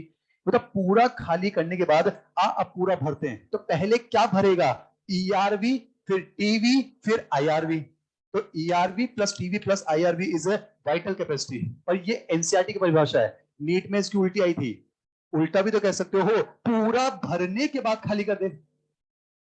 समझ, the maximum volume of air which can be expired after the most forceful inspiration. वो तो एक काम कर, पूरा भर ले। कहां पहुंचेगा, यहां। अरे इससे ज्यादा भर ही नहीं सकते ना, मैक्सिमम इतना ही तो भर सकता है, तो पूरा भर लेगा, पूरा भर लो। अब जितना खाली कर सकते हो खाली कर दो, वो भी तो वाइटल कैपेसिटी है। मुझे तो पूरा भरने के बाद निकालना शुरू करेगा। पहले क्या निकलेगा, आईआरवी, फिर टीवी, फिर ईआरवी। तो कोई मिला के पूरा खाली करने के बाद पूरा भर लो, या पूरा भरने के बाद पूरा खाली कर लो, दोनों ही क्या है, वाइटल कैपेसिटी। आपकी एनसीईआरटी में इसमें से ये वाली परिभाषा लिखी हुई है, पूरा खाली करने के बाद पूरा भरना। और नीट में आया था पूरा भरने के बाद पूरा खाली करना। तो दोनों एक ही बात, हम कहते हैं वाइटल कैपेसिटी। लास्ट आता है जी टोटल लंग कैपेसिटी, यानी लंग्स में कितनी हवा टोटल भर सकते हैं, मतलब लंग्स की कैपेसिटी क्या है। एक काम करते सुनना, एक काम करते पहले पूरा खाली कर लेते हैं। तो खाली कर लिया तो कहां पहुंचेगा, यहां, इससे नीचे आप जा ही नहीं सकते। तो रेसिडुअल वॉल्यूम तो हमेशा रहेगी। अब उसके अलावा भर लो, कितना भर सकते हो, वाइटल कैपेसिटी। तो vital capacity plus residual volume is known as total lung capacity. तो यहां पर ही कंप्लीट हुआ रेसिडुअल वॉल्यूम्स एंड कैपेसिटीज। ये इंपॉर्टेंट टॉपिक है, इसको आप जरूर अच्छे से रिवाइज करके ही मेन एग्जाम में जाएंगे। आगे बढ़ते हैं बच्चों, अगला हेडिंग आता है एक्सचेंज ऑफ गैसेस। गैसेस का एक्सचेंज दो जगह पर होता है, एक एल्विलाई लेवल पर होता है और एक टिश्यू लेवल पर। एल्विलाई और ब्लड के बीच में एक्सचेंज होता है, ब्लड और टिश्यू फ्लूइड के बीच में एक्सचेंज होता है। और समझें, गैसेस का एक्सचेंज जब भी होता है वो पैसिव डिफ्यूजन, सिंपल डिफ्यूजन होता है। और समझें, गैसेस का डिफ्यूजन हमेशा पार्शियल प्रेशर डिफरेंस के अगेंस्ट होता है। पार्शियल प्रेशर क्या होता है, ये वाला पार्ट हम डिस्कस नहीं करेंगे, बस समझें। जैसे एयर हमेशा हाई प्रेशर से लो की तरफ जाती है, गैसेस हमेशा खुद के हाई पार्शियल प्रेशर से खुद के लो पार्शियल प्रेशर की तरफ जाती है। तो बस याद रखें, गैसेस का जो एक्सचेंज होगा वो हमेशा सिंपल डिफ्यूजन से होगा। आपने देखा एल्विलाई लेवल पे भी होगा और टिश्यू लेवल पे भी होगा, पर alveoli are the primary sites of the gas exchange. NCERT का स्टेटमेंट ये जरूर याद रखेंगे, alveoli are the primary sites of exchange of gases. और इस टॉपिक में इंपॉर्टेंट जो चीज है, एक तो ये टेबल है, नीट में सवाल आते हैं कि कहां पर PO2 कितना है, कहां PCO2 कितना है। तो मैं मान के चलूंगा ये टेबल आपको बाय हार्ट होनी ही चाहिए, या आपको याद होनी चाहिए। फिर एक जो बात आती है वो ये है डिफ्यूजन मेम्ब्रेन के बारे में, इसको लेकर सवाल आता है ना, आपको पता होना चाहिए। ये एल्विलाई की वॉल है, हम एनसीईआरटी के हिसाब से पढ़ रहे हैं बेटा। एल्विलाई में जो एक्सचेंज होता है वो एल्विलाई और ब्लड कैपिलरी के बीच में होगा। तो एल्विलाई की वॉल में सिंपल स्क्वेमस एपिथेलियम है, और ये ब्लड कैपिलरी है। ब्लड कैपिलरी वॉल में एक ही लेयर मिलती है, एंडोथेलियम सिंपल स्क्वेमस, और दोनों बीच में एक कॉमन बेसमेंट सब्सटेंस की हम बात कर रहे हैं। तो समझना, ये जो डिफ्यूजन मेम्ब्रेन है, इट कंसिस्ट ऑफ 3 लेयर्स। एक एल्विलाई की सिंपल स्क्वेमस एपिथेलियम, एक कैपिलरी की एंडोथेलियम, और बीच में बेसमेंट सब्सटेंस है। तो जरूर याद रखेंगे, alveoli are the primary sites of gas exchange. और यहाँ डिफ्यूजन डिफ्यूजन मेम्ब्रेन के क्रॉस होता है, और ये डिफ्यूजन मेम्ब्रेन 3 लेयर से मिलकर बनी होती है एनसीईआरटी के हिसाब से। और एक और चीज याद रखें, यहां से जो गैसेस का डिफ्यूजन होगा वो कुछ फैक्टर्स पर डिपेंड करता है। एक तो डिपेंड करेगा पार्शियल प्रेशर डिफरेंस, तो डिफ्यूजन होने के लिए पार्शियल प्रेशर में डिफरेंस होना चाहिए। तो जितना ज्यादा पार्शियल प्रेशर डिफरेंस होगा उतना ज्यादा डिफ्यूजन होगा। तो वो पार्शियल प्रेशर डिफरेंस के डायरेक्टली प्रोपोर्शनल हो गया। वो डिपेंड करता है सॉल्युबिलिटी ऑफ गैस पर भी, जिस गैस की सॉल्युबिलिटी जितनी ज्यादा होगी उसका डिफ्यूजन उतना ज्यादा होगा। तो याद रखेंगे, the solubility of carbon dioxide is 20 to 25 times greater than that of oxygen. इससे कार्बन डाइऑक्साइड का डिफ्यूजन जो है वो ज्यादा फास्ट होता है, डिफ्यूजन कैपेसिटी ज्यादा होती है ना। और एक वो डिपेंड करता है थिकनेस ऑफ डिफ्यूजन मेम्ब्रेन, इसके इनवर्सली प्रोपोर्शनल। डिफ्यूजन मेम्ब्रेन की थिकनेस जितनी कम होगी वहां डिफ्यूजन कैपेसिटी उतनी ही ज्यादा होगी। तो एक्सचेंज ऑफ गैसेस के अंदर कहां PO2 कहां POC2 कितना है वो आपको पता होना चाहिए। आपको डिफ्यूजन मेम्ब्रेन में 3 लेयर्स होती है ये पता होना चाहिए। और जो डिफ्यूजिंग कैपेसिटी होती है वो कुछ फैक्टर्स पर डिपेंड करती है, जैसे कि पार्शियल प्रेशर डिफरेंस पर डिपेंड करती है, सॉल्युबिलिटी ऑफ गैस पर डिपेंड करती है, और thickness of the diffusion membrane. अब आता है जी transport of gases. Transport of gases में जो पहला पैराग्राफ एनसीईआरटी का है, वेरी इंपॉर्टेंट। कई बार तो सवाल इस पैराग्राफ से ही निकल जाता है। मैंने आपको कहा था blood is the medium for transport of both oxygen carbon dioxide. हमने फिगर बनाया था, ब्लड ऑक्सीजन को ट्रांसपोर्ट करता है एल्विलाई से टिश्यू की तरफ, और CO2 को ट्रांसपोर्ट करता है टिश्यू से एल्विलाई की तरफ। तो लिखा हुआ है blood is the medium for transport of oxygen and carbon dioxide. अब ऑक्सीजन को ट्रांसपोर्ट करता है 2 फॉर्म में, कार्बन डाइऑक्साइड को ट्रांसपोर्ट करता है 3 फॉर्म में। ये आपको as it is by heart होना चाहिए, क्योंकि ये पैराग्राफ सबसे इंपॉर्टेंट है। जैसे कि मैक्सिमम जो ऑक्सीजन है 97% ऑक्सीजन जो है वो हीमोग्लोबिन के साथ जुड़कर ऑक्सी हीमोग्लोबिन की फॉर्म में थ्रू आरबीसी जाती है, और जो 3% ऑक्सीजन होती है वो प्लाज्मा में डिसॉल्व होकर जाती है। CO2 की बात करें तो मैक्सिमम CO2 प्लाज्मा से in the form of bicarbonate जाती है। कई बार तो यही सवाल आता है कि maximum CO2 is transported by blood in the form of, answer जाता है बाइकार्बोनेट्स। जो 7% CO2 है वो जाती प्लाज्मा से और वो डिसॉल्व फॉर्म है, और जो रिमेनिंग 20 to 25% है वो through RBC in the form of carb amino haemoglobin. अगर आपसे ये पूछा जाए कि प्लाज्मा से टोटल कितनी CO2 ट्रांसपोर्ट होती है, 77%। 70% तो प्लाज्मा से बाइकार्बोनेट की फॉर्म में और 7% प्लाज्मा से डिसॉल्व फॉर्म में। तो प्लाज्मा से अगर पूछा जाए तो 77%, और बाकी 20 to 25% वो जो है आरबीसी से जाती है in the form of carb amino haemoglobin. Haemoglobin दोनों से जुड़ सकता है, ऑक्सीजन से जुड़ता है तो ऑक्सी हीमोग्लोबिन बनता है, कार्बन डाइऑक्साइड से जुड़ता है तो कार्ब अमीनो हीमोग्लोबिन बनता है। ये आपको पता होना चाहिए, है ना। उसके बाद आता है ट्रांसपोर्ट ऑफ ऑक्सीजन। इसमें कुछ बेसिक बातें जरूर याद रखें। A single haemoglobin molecule can carry at the max 4 molecules of oxygen. तो ये एनसीईआरटी का स्टेटमेंट है, जरूर आप याद रखेंगे। फिर ऑक्सीजन के ट्रांसपोर्टेशन में एक कर्व आता है ऑक्सीजन डिसोसिएशन कर्व, इसमें शेप याद रखें, इसको सिग्मोइड कहा जाता है, एनसीईआरटी का वर्ड है। और इंपॉर्टेंट चीज ये है, पूछा जाता है शिफ्टिंग ऑफ कर्व, कि कब ये कर्व राइट शिफ्ट होगा, कब ये कर्व लेफ्ट शिफ्ट होगा। पहले तो समझो बेटा, राइट शिफ्टिंग का मतलब ये हुआ कि ऑक्सीजन और हीमोग्लोबिन की बाइंडिंग एफिनिटी कम हो रही है, जाहिर बात है तभी तो डिसोसिएशन को रिप्रेजेंट करेगा।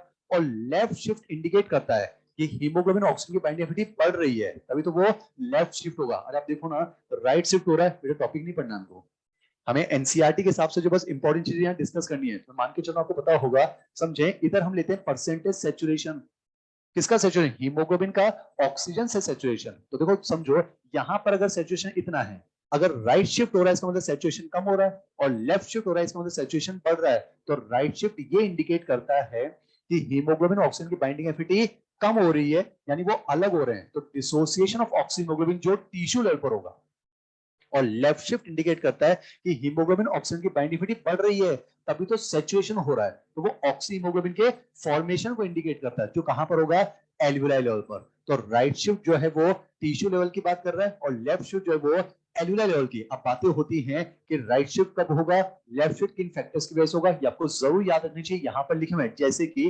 राइट शिफ्ट के कुछ फैक्टर्स हैं, PO2 कम हो जाए। अगर सोचो PO2 कम है तो ऑक्सीजन की अमाउंट कम है, तो ऑक्सीजन हीमोग्लोबिन से बाइंड कम होगी, तो हीमोग्लोबिन का सैचुरेशन कम होगा, ग्राफ किधर शिफ्ट होगा, राइट से।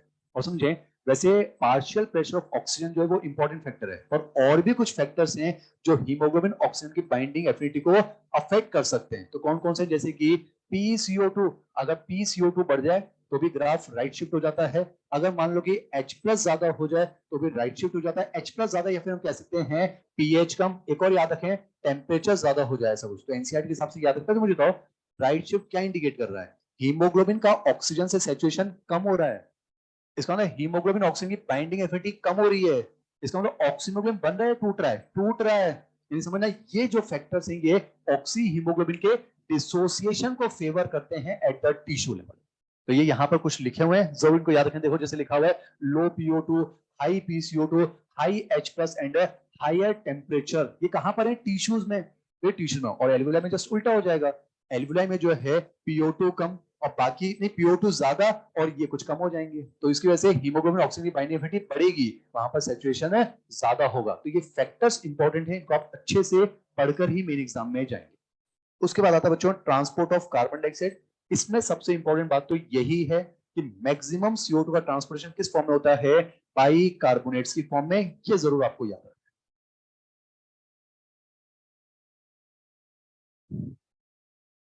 और वो सब कुछ बातें याद रखें, इसमें एक एंजाइम काम आएगा, कार्बोनिक एनहाइड्रेस। गलती ना हो जाए, कार्बोनिक एनहाइड्रेस आरबीसी में तो ज्यादा कंसंट्रेशन में होता ही है, और थोड़ा बहुत मात्रा में प्लाज्मा में भी होता है एनसीईआरटी के लिए। मतलब ऐसा नहीं कि कार्बोनिक एनहाइड्रेस सिर्फ आरबीसी के अंदर है, आरबीसी में उसकी कंसंट्रेशन ज्यादा होती है, और बहुत कम मात्रा में वो जो है ब्लड प्लाज्मा में भी पाया जाता है, कहीं ना कहीं एनसीईआरटी में लिखा हुआ है। और ये जरूर याद रखने, every 100 ml oxygenated blood delivers 5 ml oxygen to tissue under normal physiological condition। उसी तरह से every 100 ml deoxygenated blood deliver 4 ml carbon dioxide to alveoli, ऐसा कुछ। ठीक है ना। अब उसके बाद आता है रेगुलेशन ऑफ रेस्पिरेशन। यहां पर पता है रेस्पिरेशन लिखने का मतलब क्या है? External respiration. और एक्सटर्नल रेस्पिरेशन लिखने का मतलब क्या है? ब्रीदिंग है। हम ब्रीदिंग को कैसे रेगुलेट करते हैं? And what is breathing? Inspiration plus expiration. Normal breathing rate होती है 12 टू 16 टाइम्स पर मिनट। पर जरूरत के हिसाब से, बॉडी टिश्यूज की डिमांड के हिसाब से हमारे अंदर ये एबिलिटी होती है, हम अपनी ब्रीथिंग रेट को अल्टर कर सकते हैं। और उसको मॉडरेट करने में एक तो नर्वस सिस्टम हेल्प करता है, और कुछ हम केमिकल्स की मदद से कंट्रोल कर सकते हैं। एनसीईआरटी लाइन है, human beings have a significant ability to maintain and moderate the respiration. Normal breathing rate होती है 12 टू 16 पर मिनट, और जरूरत के हिसाब से हम उसको बढ़ा भी सकते हैं और घटा भी सकते हैं। और इसमें रेगुलेशन में हेल्प करता है तो नर्वस सिस्टम और कुछ केमिकल्स की मदद से। नर्वस में याद रखेंगे मेडुला ऑब्लोंगेटा। मेडुला ऑब्लोंगेटा जो है उसके अंदर रेस्पिरेटरी सेंटर मिलता है। आपको तो वो मेडुला में कार्डिक सेंटर भी मिलता है जो हमारी हार्ट बीट को रेगुलेट करता है। मेडुला में वॉमिट सेंटर भी मिलता है जो वॉमिटिंग रिफ्लेक्स को कंट्रोल करता है। मेडुला में यॉनिंग का सेंटर भी मिलता है। तो मेडुला के अंदर रेस्पिरेटरी रिदम सेंटर मिलता है जो नॉर्मल ब्रीदिंग को रेगुलेट करता है, ये जरूर याद रखें। तो मेडुला ऑब्लोंगेटा के अंदर रेस्पिरेटरी रिदम सेंटर है जो नॉर्मल ब्रीदिंग को रेगुलेट करता है, और उसको अफेक्ट करने के लिए पोन्स में मिलता है न्यूमोटेक्सिक सेंटर। नीट का सवाल शायद इसी साल का सवाल था कि न्यूमोटेक्सिक सेंटर मिलता कहां है? आंसर था पोन्स। ऐसा कुछ। ये नर्वस कंट्रोल हो गया, कैसे करना है वो इंपॉर्टेंट नहीं फिलहाल, मतलब इंपॉर्टेंट मेरा मतलब एनसीईआरटी में नहीं। और केमिकल कंट्रोल में याद रखेंगे, मेडुला ऑब्लोंगेटा के अंदर ही एक कीमो सेंसिटिव एरिया मिलता है। एनसीईआरटी का वर्ड है, समझो, यानी मेडुला में रेस्पिरेटरी रिदम सेंटर है, और मेडुला के अंदर ही उसी के एडजेसेंट एक कीमो सेंसिटिव एरिया होता है, and which is sensitive for H plus and CO2 concentration. अगर हमारे आर्टीरियल ब्लड में, आर्टीरियल में तो ऑक्सीडेटिव ब्लड, ऑक्सीडेटिव ब्लड में ऑक्सीजन ज्यादा होनी चाहिए, CO2 कम होनी चाहिए। और अगर आर्टीरियल ब्लड में, बेटा हम कभी भी वीनस ब्लड की बात नहीं करेंगे, क्योंकि वीनस ब्लड में तो डीऑक्सीडेटेड, उसमें तो CO2 H प्लस वैसे ज्यादा होती है। तो गलती ना हो जाए, ऑप्शन में जो है वीनस ब्लड वालों को एलिमिनेट करना होता है।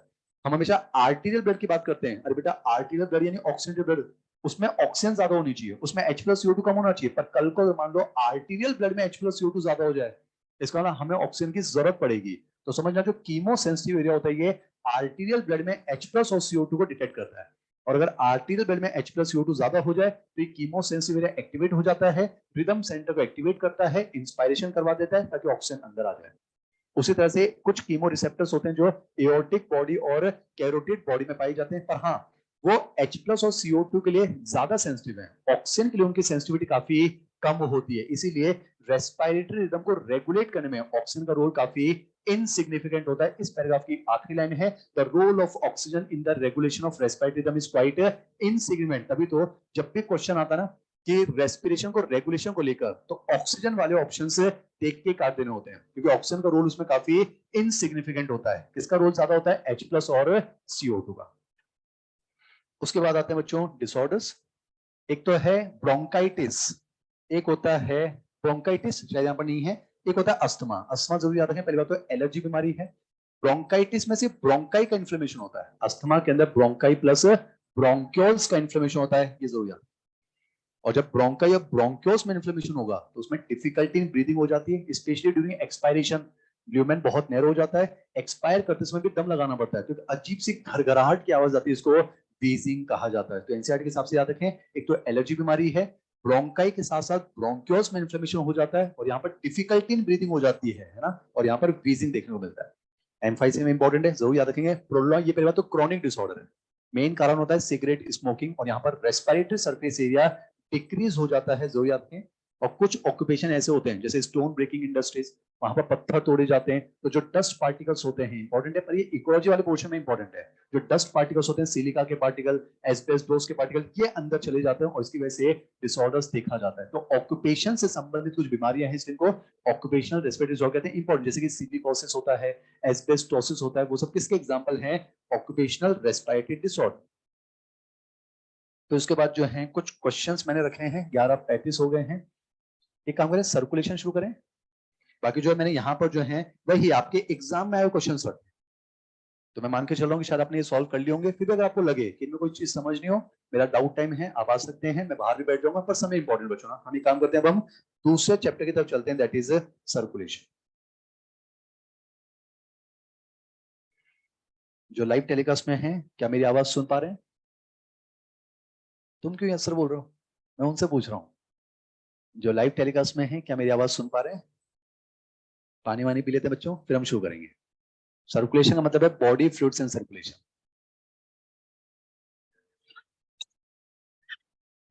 और मेरी तरफ से इंस्ट्रक्शन ये है, जब तक आपकी क्लास अपने आप बंद ना हो जाए आप उसको बंद ना करें।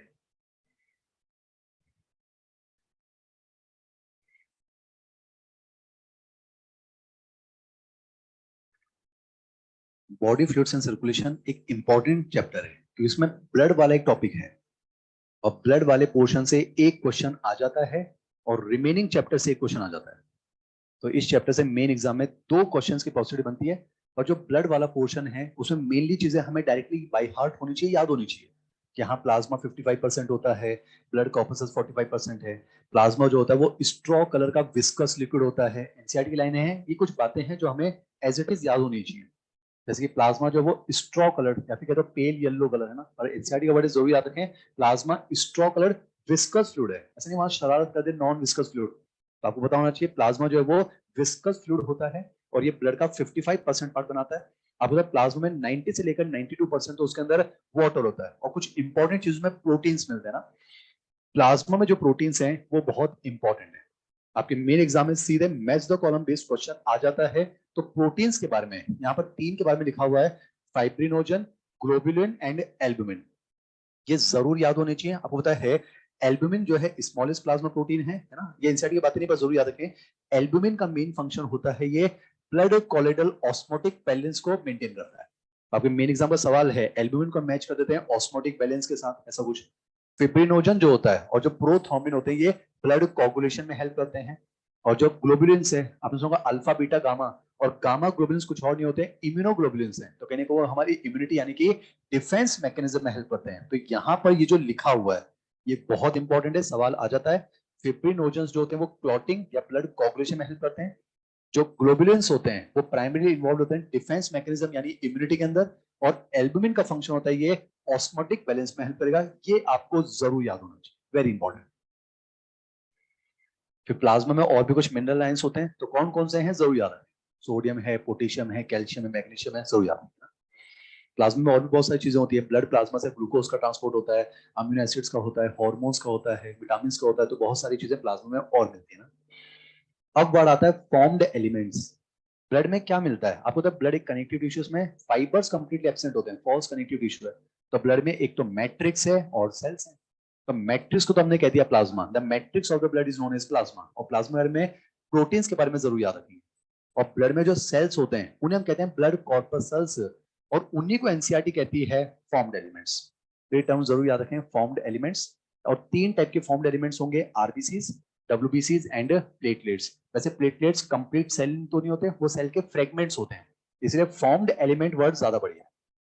आरबीसी को एरिथ्रोसाइट्स कहते हैं, डब्ल्यूबीसी को ल्यूकोसाइट्स कहते हैं, प्लेटलेट्स को थ्रोम्बोसाइट्स कहते हैं। डब्ल्यूबीसी को ल्यूकोसाइट्स क्यों कहते हैं, क्योंकि वो कलरलेस होते हैं, क्योंकि उनमें हीमोग्लोबिन नहीं है, ऐसा एनसीईआरटी कहती है, सही है।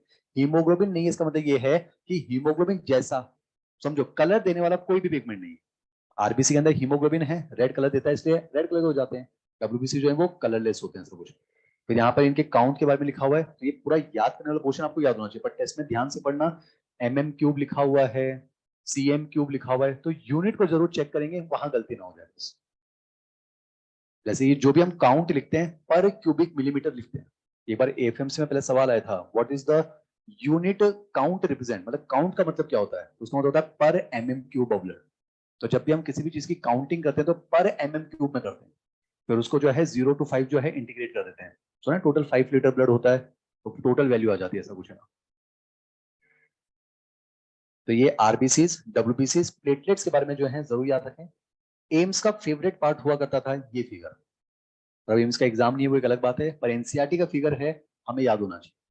वैसे वैसे तो आपको पता है, आपको पता है जो बेसोफिल्स होते हैं वो बहु मास सेल की तरह होते हैं, तो इनमें एस शेप न्यूक्लियस होता है। पर एनसीईआरटी की फिगर में कहीं एस शेप दिखता नहीं है। तो आपके एग्जाम में अगर जो फिगर आएंगे वो यही आएंगे। आरबीसी तो पता चल जाता है कि ठीक है सर्कुलर है, रेड कलर के हैं। प्लेटलेट्स जो हैं वो छोटे छोटे फ्रेगमेंट्स हैं। इसमें मोनोसाइट भी सामने आ जाता है, मोनोसाइट के एक्चुअली में मैक्रोफेज तो है, किडनी शेप न्यूक्लियस दिख जाता है। न्यूट्रोफिल भी सामने आ जाता है, इसमें न्यूक्लियस में लोब सबसे ज्यादा होते हैं। और बेसोफिल में एच शेप न्यूक्लियस होना चाहिए। वैसे दिख तो रहा है थोड़ा बहुत, पर ठीक है। तो मैं ये चाहता हूं कि ये फिगर्स आपको याद होने चाहिए। अगर एग्जाम में आ जाए तो आपको पता होना चाहिए कि हाँ कौन सा बेसोफिल है, कौन सा लिम्फोसाइट है, ऐसा कुछ। प्लेटलेट्स के बारे में जरूर याद रखें, प्लेटलेट्स को थ्रोम्बोसाइट्स कहते हैं, ब्लड क्लॉटिंग में हेल्प करते हैं। अगर प्लेटलेट्स की डेफिशिएंसी हो गई तो ब्लड क्लॉटिंग से संबंधित बीमारियां हो सकती है। तो एनसीईआरटी की लाइन है, a reduction in their number can lead to clotting disorders. जैसे आपने पढ़ा होगा जेनेटिक्स में हीमोफीलिया, है ना, पढ़ा होगा, है ना, कुछ क्लॉटिंग फैक्टर्स नहीं बनते हैं तो ब्लड क्लॉटिंग से रिलेटेड डिसऑर्डर हो जाता है, एक्सेसिव लॉस हो सकता है, डेथ भी हो सकती है। एक और पार्ट इंपॉर्टेंट है ब्लड ग्रुप्स। और ब्लड ग्रुप्स में नॉर्मली सवाल जो आते हैं, एक तो ये टेबल इंपॉर्टेंट है, ये जो 4 ब्लड ग्रुप बनाए जाते हैं ये आरबीसी पर प्रेजेंट एंटीजेंस के हिसाब से बनाए जाते हैं, ना कि प्लाज्मा में प्रेजेंट एंटीबॉडी के हिसाब से।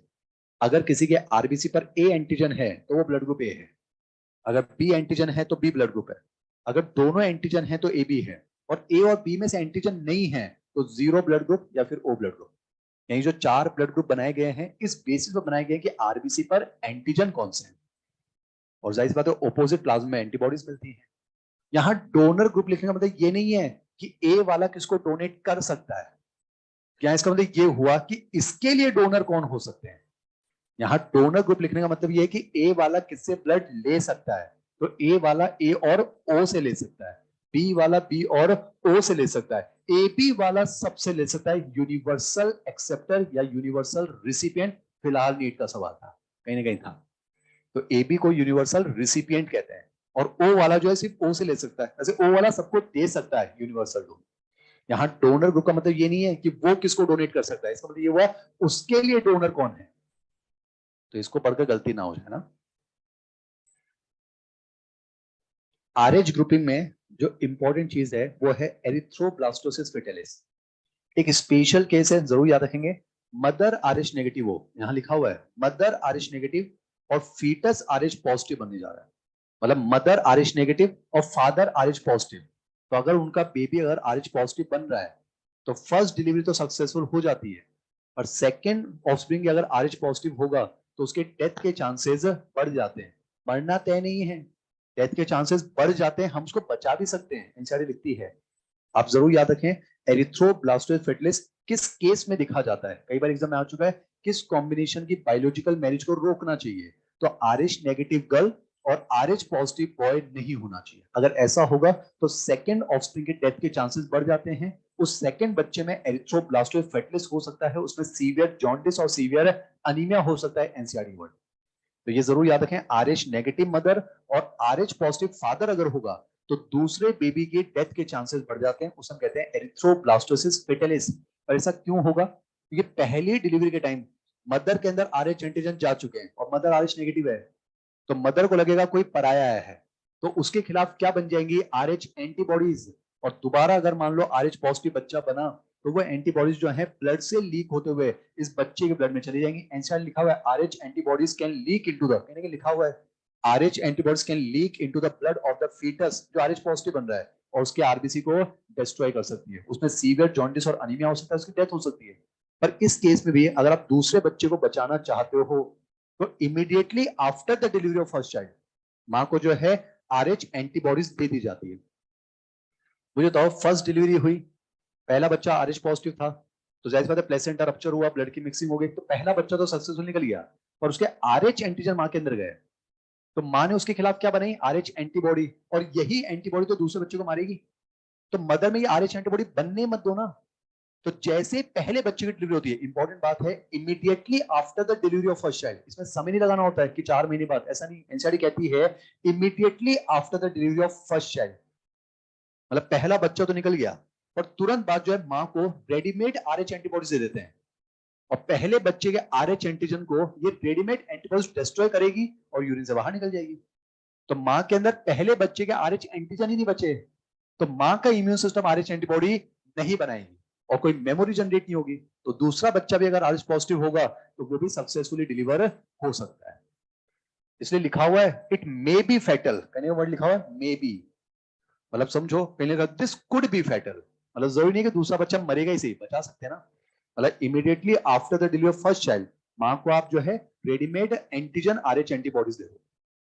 बस याद रखें RH negative mother RH positive father का अगर केस है तो दूसरे बेबी की डेथ के चांसेस बढ़ जाते हैं, उसी को हम कहते हैं एरिथ्रोब्लास्टोफेटलिस, पर उसको बचा सकते हैं immediately after the delivery of first child. Mother को जो है एंटी-RH एंटीबॉडीज दे दी जाती है।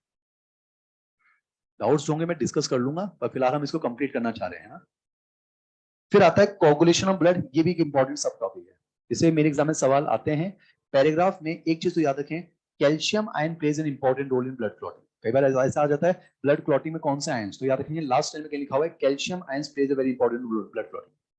थ्योरी का नाम कोई नहीं पूछता है, एंजाइम कैस्केड थ्योरी, पर 3 स्टेप जरूर याद रखें। पहला होता है रिलीजिंग ऑफ थ्रोम्बोप्लास्टिन, मतलब जहां भी चोट लगती है तो rupture tissue, injured tissue thromboplastin release करते हैं। फिर वो क्या करते हैं, वो प्रोथ्रोम्बिन को थ्रोम्बिन में कन्वर्ट करेगा। एक एंजाइम बनता है थ्रोम्बोकाइनेज, तो ये सब बातें यहाँ लिखी हुई हैं। थ्रोम्बोकाइनेज बनता है, वो प्रोथ्रोम्बिन को थ्रोम्बिन में कन्वर्ट करता है। फिर यही थ्रोम्बिन फाइब्रिनोजन को फाइब्रिन में कन्वर्ट करेगा। फिर फाइब्रिन का थ्रेड बनता है, जहां ब्लड वेसल रप्चर हुई वहां पर चिपक जाता है, ब्लड कॉर्पसेस उसमें ट्रैप हो जाते हैं और ब्लड का फॉर्मेशन हो जाता है। तो इसमें ये पूछा जाता है कि फाइब्रिनोजन को फाइब्रिन में कन्वर्ट कौन करता है, तो आंसर जाता है थ्रोम्बिन। प्रोथ्रोम्बिन को थ्रोम्बिन में कन्वर्ट कर थ्रोम्बोकाइनेज। तो कुछ बेसिक बातें हैं, जरूर याद। देखो ये नीट का सवाल था, fibrins are formed by the conversion of inactive fibrinogen in the plasma by the enzyme thrombin. यानी फाइब्रिनोजन को फाइब्रिन में कन्वर्ट कौन करता है, thrombin. Lymph is also very important sub topic. आपको बताना चाहिए लिम्फ को हम टिश्यू फ्लूइड कहते हैं। ब्लड कैपिलरी से ब्लड छनता है तो टिश्यू फ्लूइड यानी लिम्फ बनता है। मतलब किसी भी ऑर्गन में ब्लड कैपिलरीज हैं तो ब्लड कैपिलरी से फिल्ट्रेशन होता है, क्योंकि सिंगल वॉल्ड होती है एंडोथेलियम। तो ब्लड कैपिलरी से ब्लड छनता है तो टिश्यू फ्लूइड यानी कि लिम्फ बन जाता है। तो आपके एनसीईआरटी लिम्फ को टिश्यू फ्लूइड कह रही है, पर सच्चाई तो ये है टिश्यू फ्लूइड जब लिम्फ कैपिलरीज में चला जाता है तब उसको लिम्फ कहते हैं। पर मान लेंगे कि टिश्यू फ्लूइड को हम लिम्फ कह रहे हैं। तो ब्लड कैपिलरी से ब्लड का फिल्ट्रेशन होता है, कुछ चीजें छन जाती है कुछ नहीं छनती है, तो लिम्फ का फॉर्मेशन हो जाता है। आपको ये कंपोजिशन याद होना चाहिए कि ब्लड में क्या है लिम्फ में क्या है। जैसे ब्लड में आरबीसी होते हैं तो रेड कलर का है, लिम्फ में आरबीसी एब्सेंट तो वो कलरलेस हो जाता है। ब्लड में प्लेटलेट्स होते हैं, लिम्फ में प्लेटलेट्स एब्सेंट, लिम्फ में माना कि प्लेटलेट्स नहीं है पर क्लॉटिंग फैक्टर्स होते हैं, इसलिए लिम्फ जो है वो भी कोगुलेट हो सकता है। ध्यान रखना, लिम्फ में प्लेटलेट्स नहीं होते पर क्लॉटिंग फैक्टर तो है ना, और क्लॉटिंग फैक्टर है तो कोगुलेशन कर जाएगा। पर इसकी कोगुलेट करने की जो एफिशिएंसी होती है, समझो वो ब्लड के कंपेरिजन में कम होगी। लिम्फ को क्लॉट होने में समय थोड़ा सा ज्यादा लगता है। यानी कि नीट में सवाल है कि हम इनमें से कुछ ड्रॉप्स को बाहर निकाल दें तो इनमें से कौन सा कोगुलेट नहीं होगा, ऐसा कुछ। तो सीरम जो होता है वो कोगुलेट नहीं होता है। What is serum? Blood minus corpuscle is equal to plasma, plasma minus fibrinogen and other clotting factors is called serum. यानी सीरम के अंदर क्लॉटिंग फैक्टर्स नहीं होते तो सीरम कोगुलेट नहीं होगा। बाकी ब्लड की बूंद कोगुलेट हो जाएगी, जो हमारा लिम्फ है वो भी कोगुलेट हो जाएगा। एग्जाम में सवाल था कि इनमें से कौन है जो कोगुलेट नहीं होगा, तो ब्लड की ड्रॉप वो कोगुलेट हो जाएगी। लिम्फेटिक वेसल्स में से निकालोगे, क्या निकालोगे, लिम्फ, तो लिम्फ के अंदर क्लॉटिंग फैक्टर्स हैं वो कोगुलेट हो जाएगा, और सीरम कोगुलेट नहीं होगा क्योंकि सीरम में क्लॉटिंग फैक्टर्स नहीं होते, ऐसा। फिर आता है जी सर्कुलेटरी पाथवेज, जो लाइव टेलीकास्ट में है। क्या वो मेरी आवाज सुन पा रहे हैं? क्या आप मेरे साथ जुड़े हुए हैं बच्चों? समय को ध्यान में रखते हुए हम अपनी स्पीड को मेंटेन कर रहे हैं बच्चों ना। समझाने का काम अलग से हो सकता है चैप्टर्स को, पर ठीक है हम समय को ध्यान में रखते हुए हमें अपनी स्पीड को मेंटेन करना पड़ रहा है, इज द ओनली रीजन। बच्चों क्या आप मेरी आवाज सुन पा रहे हैं? जब तक अपनी तरफ से आगे से बंद नहीं हो जाए लेक्चर बंद नहीं करना। चल रहा है तो चलने देते ना, मेरे दिन की तीसरी क्लास चल रही है और चलने देते।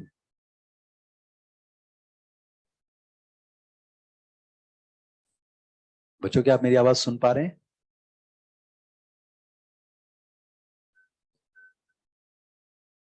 अब आते हैं सर्कुलेटरी पाथवेज।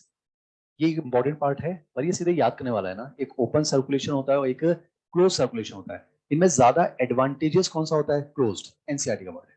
जो क्लोज्ड वाला होता है वो ज्यादा एडवांटेजेस होता है, ऐसा कुछ कहीं ना कहीं लिखा हुआ है। This pattern of consider to be more advantages, और ऐसा इसलिए यहां से हो सकता है असर्शन रीजन बन जाए कि जो क्लोज सर्कुलेशन वो ज्यादा एडवांटेजियस है। रीजन, क्योंकि यहाँ पर जो ब्लड का फ्लो हो रहा है या लिम्फ का फ्लो हो रहा है उसको बहुत अच्छे से रेगुलेट कर सकते हैं। बेटा ब्लड वेसल्स है तो याद करो ब्लड वेसल्स में मसल भी प्रेजेंट होती है, तो आप वेसो कंस्ट्रिक्शन वेसो डायलेशन करके ब्लड के फ्लो को रेगुलेट कर सकते हो। हम ब्लड प्रेशर बढ़ा भी सकते हैं घटा भी सकते हैं। तो क्लोज्ड सर्कुलेशन ज्यादा एडवांटेजियस है। आपके एग्जाम के अंदर असर्शन रीजन का पैटर्न शुरू हो गया है, तो यहां से एक असर्शन रीजन बन सकता है ना कि close circulation is more advantageous. सही है। रीजन, यहाँ पर ब्लड फ्लो को हम प्रिसाइसली रेगुलेट कर सकते हैं। आंसर चला जाएगा first option. Both assertion reason are true and reason is the correct explanation of assertion। तो ऐसा कुछ क्वेश्चन इस लाइन से बन सकता है। बाकी फिर यहाँ पर जो बातें दी हुई है ये आपको पता होना चाहिए। पाइसेस के अंदर 2 चैम्बर हार्ट होता है, सिंगल सर्कुलेशन। वीनस हार्ट होता है क्योंकि इसमें सिर्फ डीऑक्सीजनेटेड ब्लड होता है। एम्फीबियंस और रेप्टाइल में एक्सेप्ट क्रोकोडाइल, उनमें 3 चैम्बर हार्ट होता है, 2 एट्रिया होता है, एक वेंट्रिकल है। ब्लड की मिक्सिंग हो जाती है, उसमें इनकम्प्लीट डबल सर्कुलेशन। और क्रोकोडाइल, बर्ड्स और मैमल्स के अंदर 4 चैम्बर हार्ट होता है, 2 एट्रिया होते हैं, स्मॉल साइज के होते हैं, 2 वेंट्रिकल्स होते हैं नीचे की तरफ, बड़े साइज के होते हैं, और उनमें कंप्लीट डबल सर्कुलेशन है। तो यहां पर ये कुछ बातें हैं, जरूर याद रखें। फिर हम शुरू करेंगे human circulatory system. Human circulatory system 2 type का होता है। अगर हम ब्लड की बात करें तो ब्लड सर्कुलेटरी सिस्टम, और लिम्फ की बात कर रहे हैं तो लिम्फेटिक सिस्टम। मैं समय को ध्यान में रखते हुए अपनी स्पीड को मेंटेन कर रहा हूं बच्चों। आपको समझ में आ रहा है क्या? हम जो है लाइन बाय लाइन इसकी रीडिंग नहीं लगा पाएंगे। 5 लेक्चर्स हैं एंटायर फिजियोलॉजी, और सबसे इंपॉर्टेंट चैप्टर है एंडोक्राइन सिस्टम। वहां से मेन एग्जाम में 3 से लेकर 4-5 सवाल आ सकते हैं, तो हमें उन पर समय ज्यादा खर्च करना है।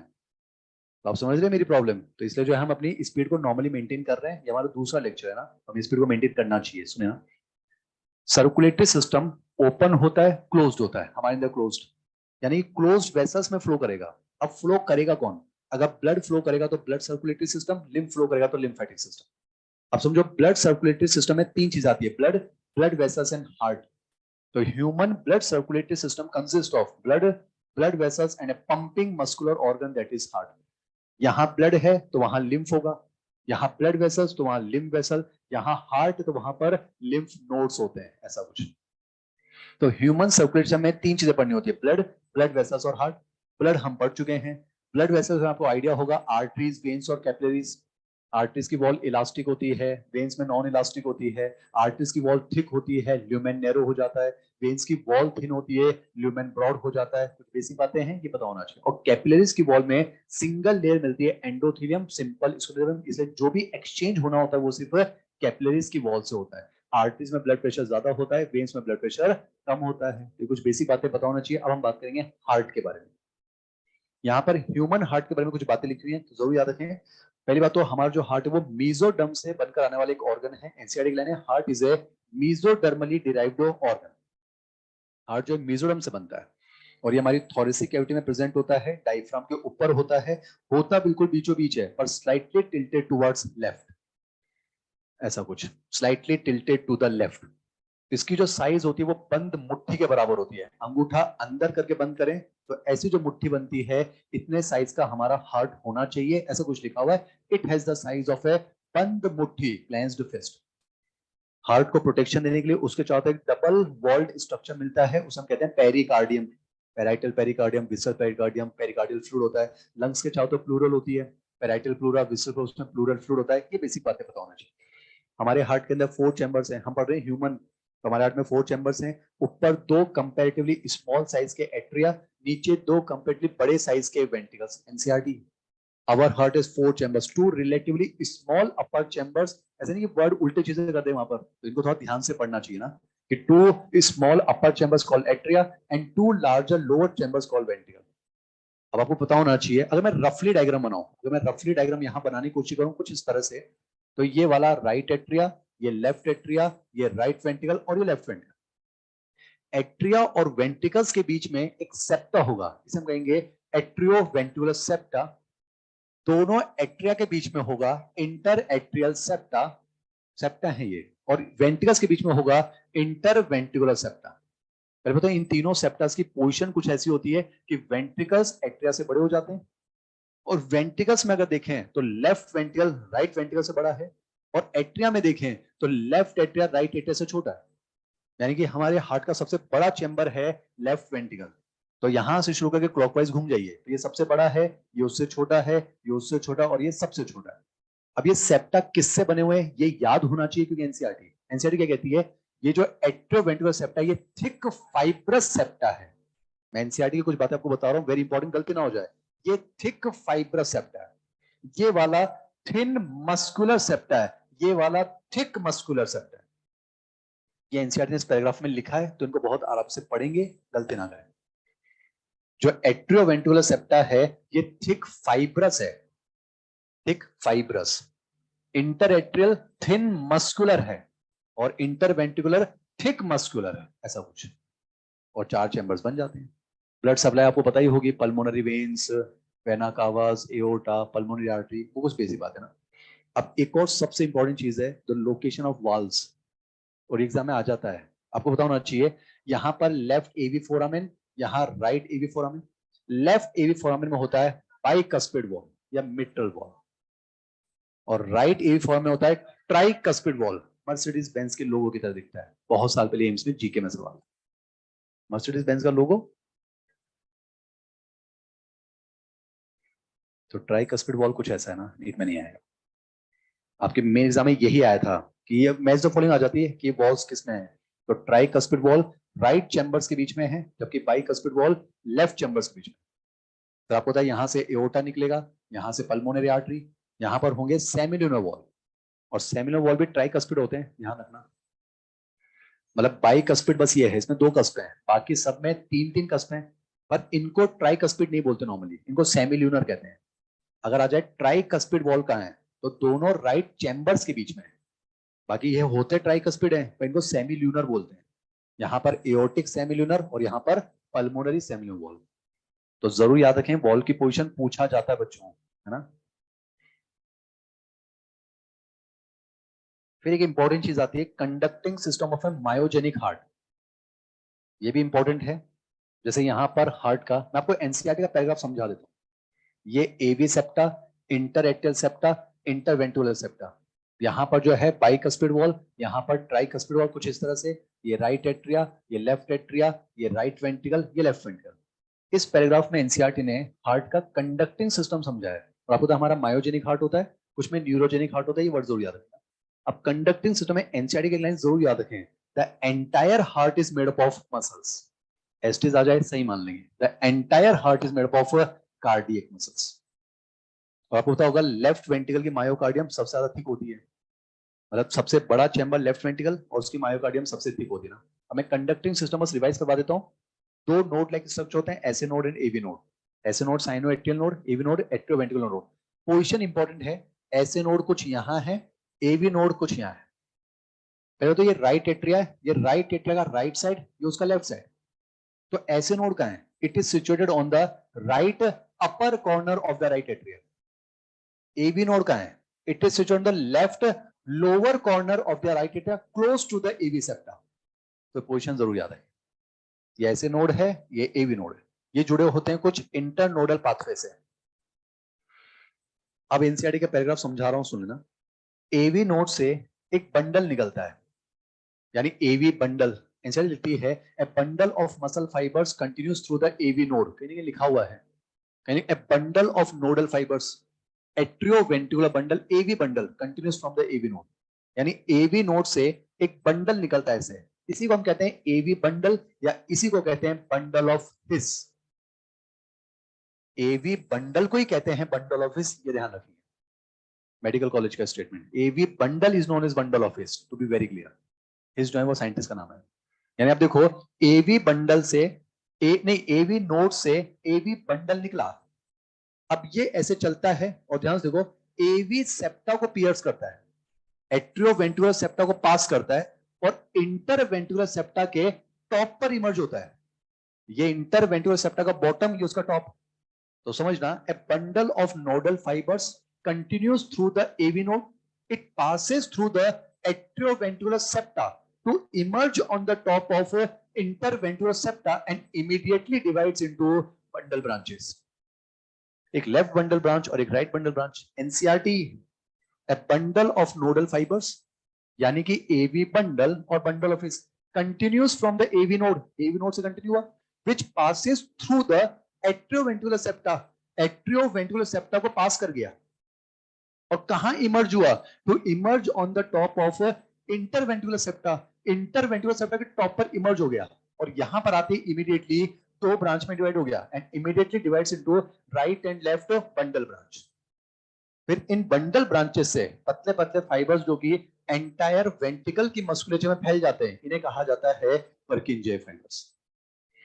हम आपको समझा दूं, ये जो भी हमने पढ़ा, चाहे वो ऐसे नोड हो, चाहे एवी नोड हो, चाहे बंडल ऑफ हिस हो, चाहे बंडल ब्रांचेस हो, चाहे पर्किंजे फाइबर्स, पहले तो ये सारे के सारे मसल फाइबर्स हैं, नर्व फाइबर्स नहीं है, ये सब मसल फाइबर्स हैं। ये मायोकार्डियम का ही 1% पार्ट होता है।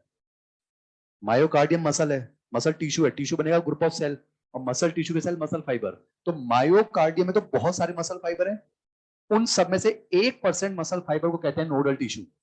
और कमाल की बात है, ये 1% muscle fibre auto excitable, very important, self excitable, यानी चाहे वो ऐसे नोड हो, चाहे वो एवी नोड हो, चाहे पर्किंजे फाइबर हो, ये सारे के सारे बिना किसी एक्सटर्नल स्टिमुलस के इंपल्स जनरेट कर सकते हैं, एक्शन पोटेंशियल जनरेट कर सकते हैं, हार्ट में कॉन्ट्रेक्शन और रिलैक्सेशन की एक्टिविटी करवा सकते हैं। तो सारे के सारे ऑटो एक्साइटेबल हैं, पर हाँ, इनमें इंपल्स जनरेशन की जो रेट होती है वो अलग अलग होती है। जैसे कि ऐसे नोड के जो मसल फाइबर हैं, ये 70 टू 72 या 70 to 75 impulse per minute generate करते हैं।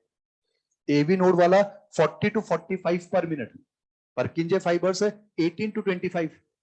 ये इनसाइड की बात नहीं चल रही है, मैं आपको समझाना चाह रहा हूं, चाहे ऐसे नोड हो या एवी नोड या पर्किंजे फाइबर, ये नोडल टिश्यू का पार्ट है। What is nodal tissue? Entire myocardium का वो 1% पार्ट जिसके मसल फाइबर ऑटो एक्साइटेबल है, वो नोडल टिश्यू है। तो नोडल टिश्यू में ये सब आते हैं, SA node, AV node, Purkinje fibre, यानी ये सारे के सारे ऑटो एक्साइटेबल मसल फाइबर हैं, बिना किसी एक्सटर्नल स्टिमुलस के इंपल्स जनरेट कर सकते हैं। बट इनमें इंपल्स जनरेशन की जो रेट होती है वो अलग अलग होती है। ऐसे नोड में इंपल्स जनरेट की रेट सबसे ज्यादा होती है। NCERT, the maximum action potentials कौन जनरेट करता है? ऐसे नोड।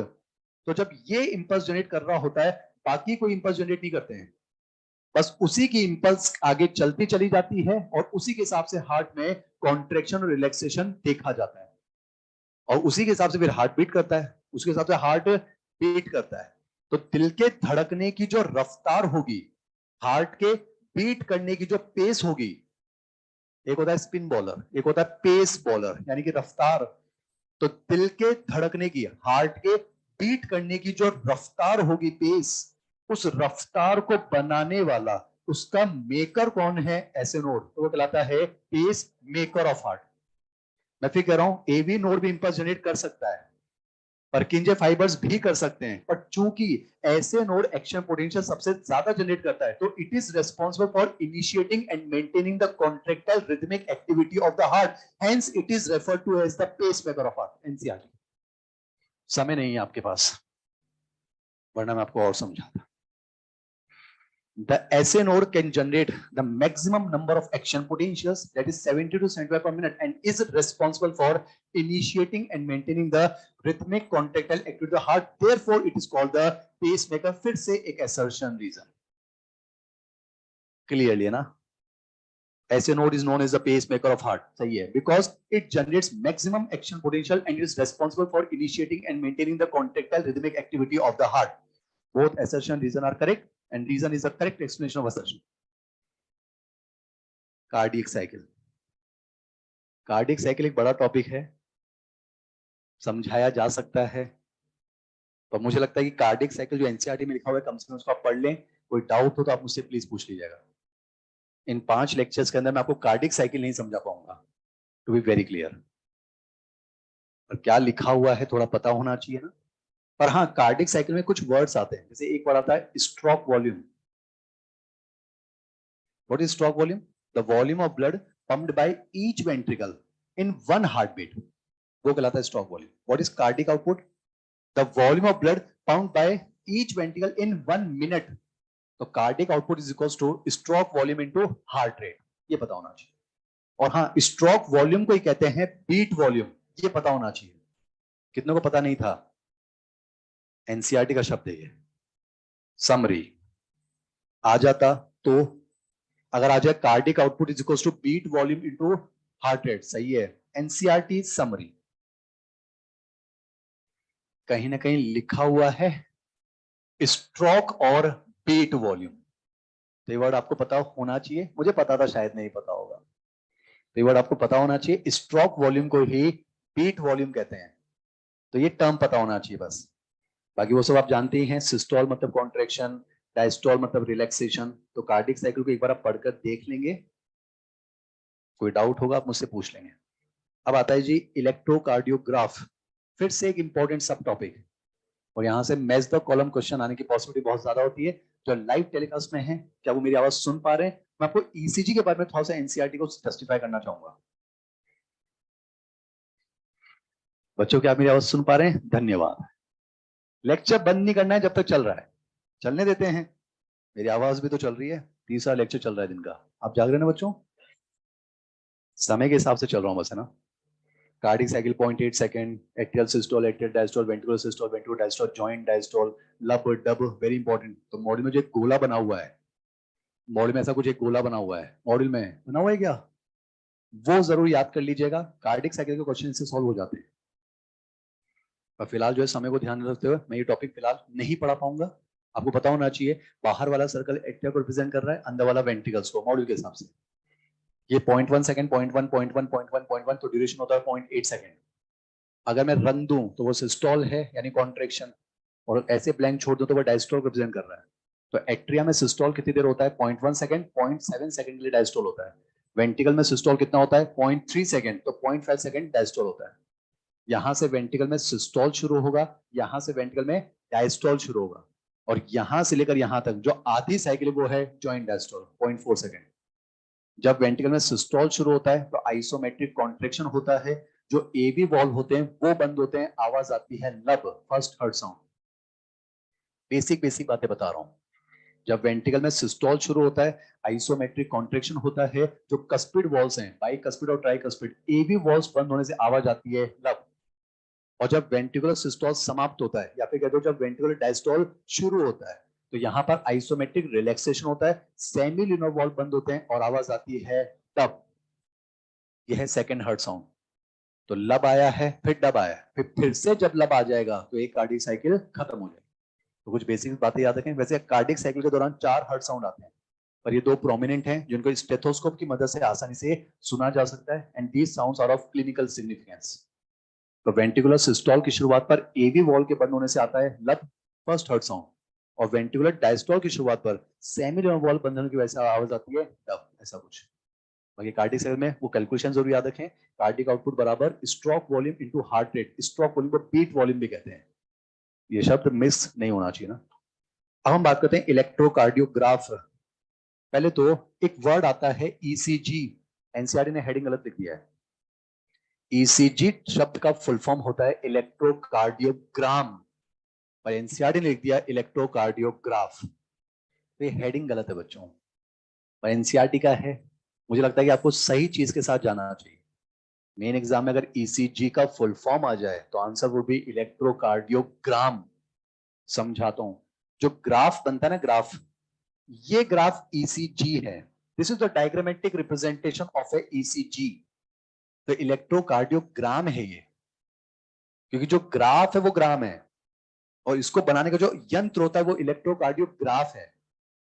तो ईसीजी ग्राफ को कहते हैं, और ग्राफ बोले तो इलेक्ट्रोकार्डियोग्राम, और इसको बनाने का जो यंत्र है वो इलेक्ट्रोकार्डियोग्राफ। फिर तो याद रखें और समझे ना। एक ईसीजी क्या प्रेजेंट करता है? सिंगल ईसीजी में हम 3 वेव्स की बात करेंगे, पी, क्यूआरएस कॉम्प्लेक्स और टी, यानी यहां से शुरू हुआ, इधर कहीं खत्म हो गया, वो एक ईसीजी है। और एक ईसीजी का ड्यूरेशन होता है 0.8 सेकेंड। यानी एक ईसीजी, मैं ईसीजी इंपॉर्टेंट से बता रहा हूं, एक ईसीजी एक कार्डिक साइकिल में हार्ट के अंदर जो इलेक्ट्रिकल एक्टिविटी है उनका ग्राफिकल रिप्रेजेंटेशन है। तो एक ईसीजी मतलब पी वेव आ जाए, क्यूआरएस कॉम्प्लेक्स आ जाए, टी आ जाए, तो एक ईसीजी कंप्लीट, यानी 0.8 सेकंड कंप्लीट, यानी एक हार्टबीट कंप्लीट, यानी एक कार्डिक साइकिल कंप्लीट। अब समझें, एक होता है, ये सब होता है। पी वेव रिप्रेजेंट करता है एट्रियल डीपोलराइजेशन, एट्रियल सिस्टोल नहीं, समझाता हूं। डीपोलराइजेशन एंड रीपोलराइजेशन, ये इलेक्ट्रिकल एक्टिविटी है। डीपोलराइजेशन, रीपोलराइजेशन, ये इलेक्ट्रिकल एक्टिविटी है, जबकि सिस्टोल एंड डायस्टोल ये मैकेनिकल एक्टिविटीज हैं। सिस्टोल यानी कॉन्ट्रैक्शन, डायस्टोल यानी रिलैक्सेशन। समझे? तो this is the graphical representation of the electrical activity of the heart, not the graphical representation of the mechanical activity of the heart. NCERT, what is ECG? कहीं ना कहीं लिखा हुआ है, it is the graphical representation of the electrical activity of the heart, not the mechanical activity of the heart. मैं आपको समझाना चाह रहा हूं, ये जो तरंगे हैं ये सिस्टोल और डायस्टोल को रिप्रेजेंट नहीं करती हैं, टू बी वेरी क्लियर। अगर ऐसा आ जाए P wave represent atrial systole, गलत है, ऑप्शन चेक करना, हम बेस्ट ऑप्शन चूज कर लेंगे। मैं आपको समझाना चाह रहा हूं, ये पी वेव एट्रिया के डीपोलराइजेशन को रिप्रेजेंट करता है, एट्रिया के सिस्टोल को रिप्रेजेंट नहीं करता। जो क्यूआरएस है वेंट्रिकल के डीपोलराइजेशन को रिप्रेजेंट करता है, वेंट्रिकल के सिस्टोल को रिप्रेजेंट नहीं करता। जो टी वेव है वेंट्रिकल के रीपोलराइजेशन को रिप्रेजेंट करता है, वेंट्रिकल के डायस्टोल को रिप्रेजेंट नहीं करता। पहले तो यही सवाल पूछा जाता है कि एक स्टैंडर्ड ईसीजी के अंदर, वो सब आप देख लेना, कितने लीड्स लगाते हैं, स्टैंडर्ड ईसीजी किधर किधर लगाते हैं, वो बातें लिखी हुई है ना। पर हाँ, ऐसा कुछ आ गया है कि इनमें से वो कौन सी एक्टिविटी है जिसका पीक एक ईसीजी में नहीं मिलता, तो एट्रियल रीपोलराइजेशन, एट्रिया का डीपोलराइजेशन भी आ रहा है, वेंट्रिकल का डीपोलराइजेशन आ रहा है, वेंट्रिकल का रीपोलराइजेशन, पर एट्रिया का रीपोलराइजेशन वाली वेव नहीं बनती है, बनती तो है दिखती नहीं है। मेडिकल कॉलेज की बुक्स कहती है वो क्यूआरएस कॉम्प्लेक्स के पीछे हिडन हो जाती है, पर है तो सही पर दिखती नहीं है ना। एक क्वेश्चन तो ये आ सकता है, पहले कह दूं डीपोलराइजेशन का मतलब सिस्टोल नहीं होता, रीपोलराइजेशन का मतलब डायस्टोल नहीं होता। अब समझें, पहले मसल डीपोलराइज होती है, उसकी वजह से वो कॉन्ट्रैक्ट होती है, यानी बाद में होता है सिस्टोल। एनसीईआरटी की एक लाइन जस्टिफाई करना चाहता हूं, यानी कि पहले जो है, एनसीईआरटी की एक लाइन समझाना है बस इसमें। जो लाइव टेलीकास्ट में, क्या मेरी आवाज सुन पा रहे हैं? एक इंपॉर्टेंट हेडिंग समझाने जा रहा हूं बच्चों, क्या आप मेरी आवाज सुन पा रहे हैं? सुनते रहे हैं, एनसीईआरटी की एक लाइन समझा रहा हूं। ये पी वेव रिप्रेजेंट करता है एट्रिया का डीपोलराइजेशन, ना कि एट्रिया का सिस्टोल। पहले मसल डीपोलराइज होती है, इलेक्ट्रिकली एक्साइट होती है, उसकी वजह से उसमें कॉन्ट्रैक्शन यानी सिस्टोल होता है, यानी डीपोलराइजेशन होगा उसके बाद सिस्टोल शुरू होगा, रीपोलराइजेशन होगा उसके बाद डायस्टोल शुरू होगा। तो समझो, यहां से एट्रिया का डीपोलराइजेशन शुरू हुआ, यहां एट्रिया का डीपोलराइजेशन खत्म हुआ। जब डीपोलराइजेशन यहां शुरू हुआ समझो, तो सिस्टोल थोड़ी देर बाद शुरू होगा। अरे मसल पहले डीपोलराइज होती है, उसकी वजह से सिस्टोल होता है। तो यहां जब डीपोलराइजेशन शुरू हुआ तो सिस्टोल यहां कहीं शुरू होता है। This is the graphical representation of the electrical activity of the heart. पर इसमें हम मैकेनिकल एक्टिविटी को भी तो समझ सकते हैं, क्योंकि डीपोलराइजेशन की वजह से सिस्टोल होता है, रीपोलराइजेशन की वजह से डायस्टोल होता है। तो डीपोलराइजेशन यहां शुरू होकर यहां खत्म हुआ, तो सिस्टोल यहां शुरू होकर यहां कहीं खत्म होता है। अब यहां पर वेंट्रिकल का क्या शुरू हुआ? डीपोलराइजेशन, और डीपोलराइजेशन यहां खत्म हुआ, तो वेंट्रिकल का डीपोलराइजेशन यहां शुरू हुआ, तो वेंट्रिकल का सिस्टोल थोड़ा लेट शुरू होगा, तो सिस्टोल शुरू होता है यहां कहीं, और जब सिस्टोल यहां शुरू हुआ तो खत्म भी तो लेट होगा। तो सिस्टोल शुरू यहां होता है और खत्म होता है जब टी वेव खत्म होती है। तो एनसीईआरटी की लाइन है, the end of T wave marks the end of systole, 100% सही लाइन है। एनसीईआरटी कहीं ना कहीं है बच्चों, कहीं ना कहीं है, कहीं ना कहीं है। The end of T wave marks the end of systole. किसका सिस्टोल? वेंट्रिकल का systole. ECG is the graphical representation of the electrical activity of the heart, not the mechanical activity. पर इलेक्ट्रिकल एक्टिविटी की वजह से mechanical activity होती है। तो depolarisation होगा तो फिर बाद में सिस्टोल शुरू होगा, रीपोलराइजेशन होगा तो बाद में डायस्टोल शुरू होगा। बाकी बेसिक चीजें जरूर याद रखें, पी वेव किसको रिप्रेजेंट करती है, क्यूआरएस किसको रिप्रेजेंट करता है, टी वेव किसको रिप्रेजेंट करती है, ये पता होना चाहिए। डबल सर्कुलेशन के बारे में लिखा हुआ है, यहाँ पर ब्लड वेसल्स के बारे में लिखा हुआ है, पता होना चाहिए। Tunica externa, tunica media, tunica interna, है ना, कुछ बेसिक बातें हैं, आप पढ़कर देख लेंगे। ये डबल सर्कुलेशन का फिगर है, पता होना चाहिए। अगर मान लो इनमें पार्शियल प्रेशर भी पूछ रहे तो पता होना चाहिए कि हाँ ये जो है ये पल्मोनरी आर्टरी है, डीऑक्सीडेंटेड ब्लड तो PO2 40, PCO2 45। ये पल्मोनरी वेन है, ऑक्सीडेंटेड ब्लड तो PO2 95, PCO2 40। इधर हार्ट से निकल रहा है एओर्टा, ऑक्सीडेंटेड ब्लड है तो 95 40। ये सिस्टम एक आर्टरी है, ऑक्सीडेंटेड ब्लड है तो हमारा तो 95 40। ये सिस्टम एक वेन है, डीऑक्सीडेंटेड ब्लड है तो 40 और 45। तो अगर यही फिगर आ जाए, इसमें PO2 PCO2 पूछ रहे तो पता होना चाहिए। रेगुलेशन ऑफ कार्डियक एक्टिविटी, हमारा जो हार्ट है उसके कॉन्ट्रेक्टाइल जो एक्टिविटी है वो ऐसे नोड के हिसाब से चलती है, 70 to 75 पर मिनट कॉन्ट्रेक्शन रिलैक्सेशन उसके हिसाब से चलता है। वैसे हमारा हार्ट मायोजेनिक है। दिल धड़केगा या नहीं धड़केगा इस बात में नर्वस सिस्टम का कोई रोल नहीं है, पर अगर धड़केगा तो किस रफ्तार से धड़केगा उसमें नर्वस सिस्टम का रोल है। नहीं है सौ में? नर्वस सिस्टम हटा दो, दिल धड़कता रहेगा, मायोजेनिक है। जब तक ऐसे नोड को काम मिल रहा है, जब तक उसको एनर्जी है, वो अपने आप इंपल्स जनरेट करेगा। न्यूरॉन की जरूरत थोड़ा है, बिना किसी स्टिमुलस के एक्शन पोटेंशियल जनरेट करता रहता है, उसकी वजह से मैसेज भेजता रहता है, सिस्टोल डायस्टोल होता रहता है, हार्ट बीट होती रहती है। तो हार्ट बीट करेगा नहीं करेगा उसमें नर्वस सिस्टम का रोल नहीं है, पर किस रफ्तार से करेगा, ज्यादा करेगा टैकीकार्डिया या धीरे करेगा ब्रेडिकार्डिया, इसमें नर्वस सिस्टम का रोल है। और इसको रेगुलेट करते हैं the centres present in medulla oblongata, क्योंकि हार्ट बीट एक इनवॉलंटरी एक्टिविटी है and medulla controls all the involuntary activity. तो मेडुला ऑब्लोंगेटा या तो हमारी ब्रीथिंग को भी मेडुला रेगुलेट करता है और हार्ट बीट को भी मेडुला। तो special neural centre in the medulla oblongata वो हमारी कार्डियक एक्टिविटीज को रेगुलेट कर सकता है। पर कैसे? मेडुला ऑब्लोंगेटा सीएनएस का पार्ट है, ब्रेन का पार्ट है, और ब्रेन का पार्ट है यानी सेंट्रल नर्वस सिस्टम, और हार्ट एक ऑर्गन है। तो सीएनएस किसी ऑर्गन को कंट्रोल करता कैसे? Through PNS. पीएनएस यानी नर्व्स, सेंसरी या मोटर, मोटर, सीएनएस से ऑर्गन यानी मोटर। तो कुल मिला के ऑटोनॉमिक नर्वस सिस्टम की मदद से कंट्रोल करेगा। तो समझे, मेडुला ऑब्लोंगेटा में एक न्यूरल सेंटर है जो हमारी हार्ट की एक्टिविटी को रेगुलेट करता है with the help of autonomic nervous system. और उसमें दो आते हैं, सिंपैथेटिक और पैरासिम्पैथेटिक। सिंपैथेटिक इमरजेंसी में काम करता है, पैरासिम्पैथेटिक नॉर्मल कंडीशन। तो अगर सिंपैथेटिक स्टिमुलस मिलेगा तो हार्ट रेट बढ़ेगी, क्योंकि सिंपैथेटिक नर्वस सिस्टम जो है वो ऐसे नोड की कॉन्ट्रेक्टाइल एक्टिविटी बढ़ा देगा। तो ऐसे नोड की एक्टिविटी बढ़ेगी, हार्ट बीट बढ़ जाएगी। हार्ट बीट भी बढ़ती है, हार्ट रेट तो बढ़ती है, पर वेंट्रिकल की कॉन्ट्रेक्शन जो स्ट्रेंथ होती है वो भी बढ़ती है। मतलब सिंपैथेटिक जब स्टिमुलस देगा, एनसीईआरटी की बातें, सिंपैथेटिक जब स्टिमुलस देगा तो ऐसे नोड की एक्टिविटी बढ़ेगी, ऐसे नोड ज्यादा इंपल्स जनरेट करेगा, समझना। तो उसमें क्या होगा, हार्ट रेट बढ़ेगी, तो दिल जो है ज्यादा बार धड़केगा, तो हार्ट बीट बढ़ गई, और साथ ही साथ वेंट्रिकल के कॉन्ट्रेक्शन की स्ट्रेंथ भी बढ़ेगी, मतलब दिल ज्यादा धड़केगा और जोर जोर से धड़केगा।